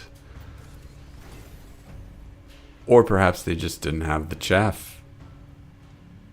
Blue, seeing Stormcaller, snapping them up. Red, thinking about it. Picking the Void Eye. We really, really want to counter these balls. We're expecting more. So let's get our eyes open. Chaff coming out for the blue player. More Void Eyes coming out for the red player. We are seeing, no pun intended, that red is really expecting a lot of balls. Curious Missile down from red as well. We want to punish these crawlers about to come for us. But that basically punishes all of blue's army. Unfortunate. You know, on the right side, missiles coming down on the Sabertooth. Balls get good targets, but they are getting cut to shreds by the Void Eyes. Doing horrendous damage. Now, there's not much army left over for red, and what is left over is slow. So the storm callers are just like, well, how about I kill them?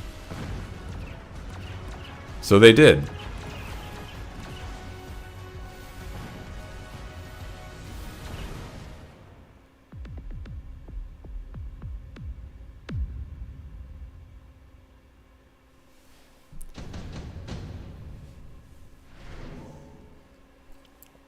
Card picks for everyone. Are they going to skip or are they going for the EM shot? Photon coating for blue. EM shot for red. More chaff coming down. Blue does not want to get missiled again, so they put their crawlers up way too close. Those crawlers are only there to absorb sentry missiles and die. Meanwhile, red opting to get the flying Void Eyes, going way, way, way deep into that tech tree. Very confident that that's not going to get punished. And it looks like that's correct, because blue is getting more balls. More balls, and upgrading the balls. Level 2 balls, not a counter to flying eyes. In fact, nothing on blue's board shoots up. An easily solved problem, though. Next round, expect to see Mustangs, expect to see Wasps, expect to see, could be even Fortresses, honestly. We'll see. Photon coating stopping this EM impact, very effectively neutralizing it, and also these balls are going to have a little extra health. Oh, Phantom Rays, I didn't even see that. That's extra annoying. So we're probably not going to see Mustang. Blue has to respect the armor.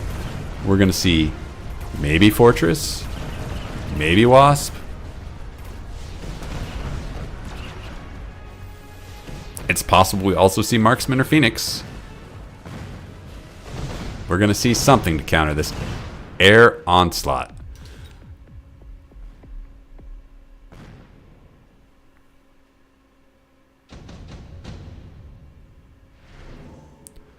All right, blue. What is it that you are going to do? First, both sides contemplating that improved firepower control system to put on a Mustang. One of them said yes, but now we've got to build Mustang. All right, blue deciding armor on Phoenixes is not real, and I don't know the difference between Phoenixes and Phantom Rays, so I'm going to build Mustangs, and your argument is invalid. Meanwhile, red is choosing to go all in on Phantom Rays. Are they going to sense the Mustangs coming? Do they get the armor? No, they get the oil. Also good, but putting them a little bit further away from that armor counter. Do they even need it, though? They have a lot of air. And 2 Mustangs, it is anti-air. But is it enough anti-air? We're about to find out. But before we do, let's keep an eye out where this improved firepower control system is about to go.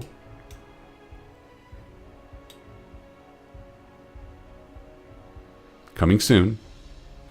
Nowhere. We're going to hold on to that as a good luck charm, says red.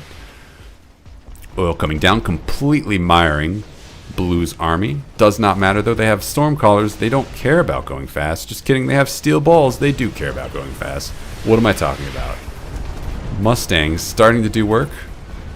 They have a lot of work to do and not a lot of time to do it. Those Phantom Rays going down quick enough. Now they're working on the Void Eyes, and the Void Eyes are very weak to Mustangs. Not enough to matter, though. Mustangs shooting up,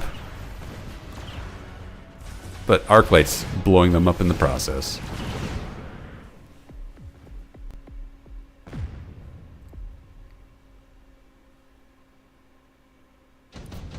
Alright, what's the play?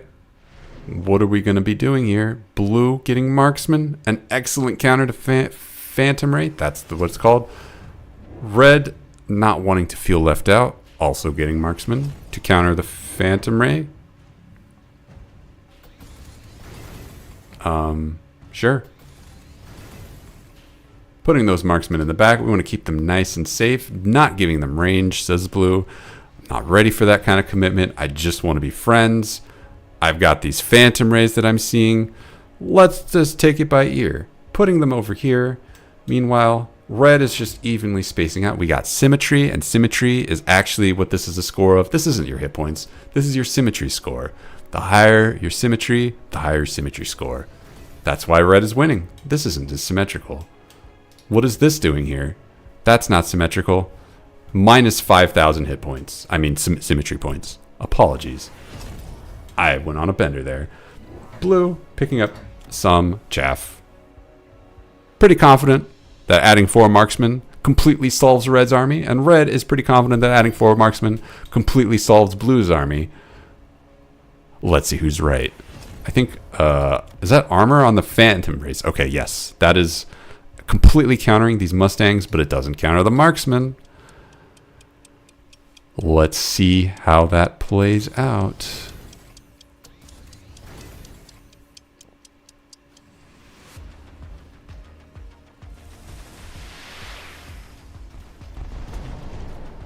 A lot of oil. Big problem for steel ball based armies.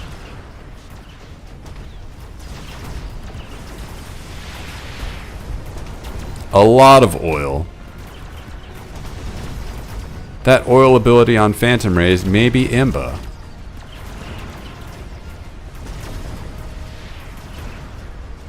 And the marksmen do their job, and the Phantom Rays are all dead, and the Void Rays are all dead. And the Void Rays aren't in this game, but the Void Eyes are in this game, and they're all dead. And that means that the Stormcallers in the back can clean everything up. Well done, Blue's army, finding the solution to this puzzle. It was 4 marksmen after all, and Blue says, I would like to celebrate with a big ol' nuke. And Red says, well, I don't want to feel left out, so I'm going to not buy a nuke and skip instead, okay? So I don't need to think about this round too hard. A nuke is kind of hard to beat. Let's just see what Blue does. They get another marksman. And a hound? No, that's not what they did. I don't know what they did. I don't know what red did either. They're getting scorpions. Ah. Very concerned about those steel balls that have already been countered. Fair enough. Fair enough. There's another pack of balls. There's 3. Oh. Red senses that this round could be decided by a nuke, so they've opted to put shields in a place where the nuke probably won't land.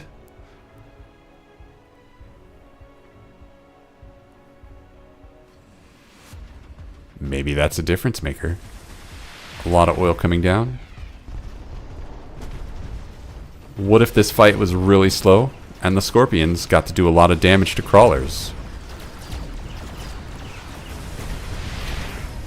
Actually, not a very effective nuke, all things considered, because the army are not fighting in the middle. They are forming concaves. And that is heavily favoring Blue's Mustang army. Now these Scorpions, yeah, are vulnerable to marksmen, and the marksmen recognize that. And well, the rest is history.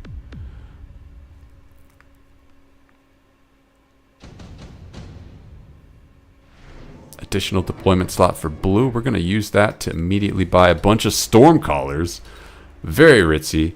Red, getting a heavy armor. We're going to put that on a Sandworm. No one saw that coming. We're going to give it armor. Very, very ritzy. We're going to make Blue sweat. Are they in trouble? Probably not, because these marksmen are level 3. And we got EMP Stormcallers. So I don't know if Blue is really going to sweat. But it happened. We got Missile Interceptor coming down, but just one Missile Interceptor. We don't expect more Stormcallers. Not yet. Not yet.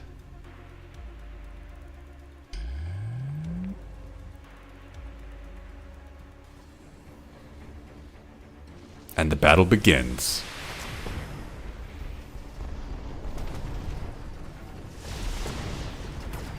There are a lot more Stormcallers than Red was banking on, and they are cleaning things up a lot quicker. Missiles coming down on Sabertooths. Steel balls getting choice hits. That sandworm arrives, and it is immediately EMP'd, but it ducks. It does not want to be here. So... just casting tonight, not playing your own games. That is correct. Sandworm, what is here to oppose you? Not much. The fact is... okay, never mind. This Stormcaller's here. Do a lot of damage. I was going to say, the fact is, it was just the marksmen that are a threat, and there's only 2 left. And this does have heavy armor. But actually, this level 4 Stormcaller also does a lot of damage. Just kidding. I missed what happened here. But there's smoke coming down. There's a lot of things getting upgraded. These Mustangs are looking very dangerous on Blue's side, and that is a massive problem for Red to deal with. I see Red has picked up a Sandworm, put armor on it. I don't think they've gotten the memo that that doesn't work. I think they're doubling down, and they've also chosen to get a Stormcaller. Great. We will see Stormcaller v Stormcaller. How will that play out? Let's see. Another Missile Interceptor. Are they going to go all in on Missile Interceptors? Absolutely. Nope.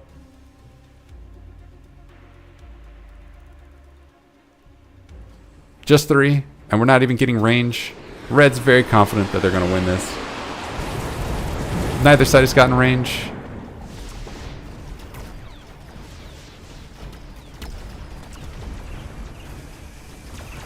I mean, there are a lot of missiles in the air, and these balls are getting a lot of choice hits on... if they're hitting marksmen, your army is toast. Your army is so toast. They are just penetrating deep into the Red's army. Now, the Scorpion eventually stops it, but... well, the problem is, there's all these Mustangs that are leveled up and ready to farm. And... farm is what they did. GG. Well played. Excellent win. Alright. Oh, that was a 1400 MMR game. Okay. Oof. Well, that is it for me. I'm going to stop here. Thanks for watching. Hope you have fun. See you all later. Bye, everybody.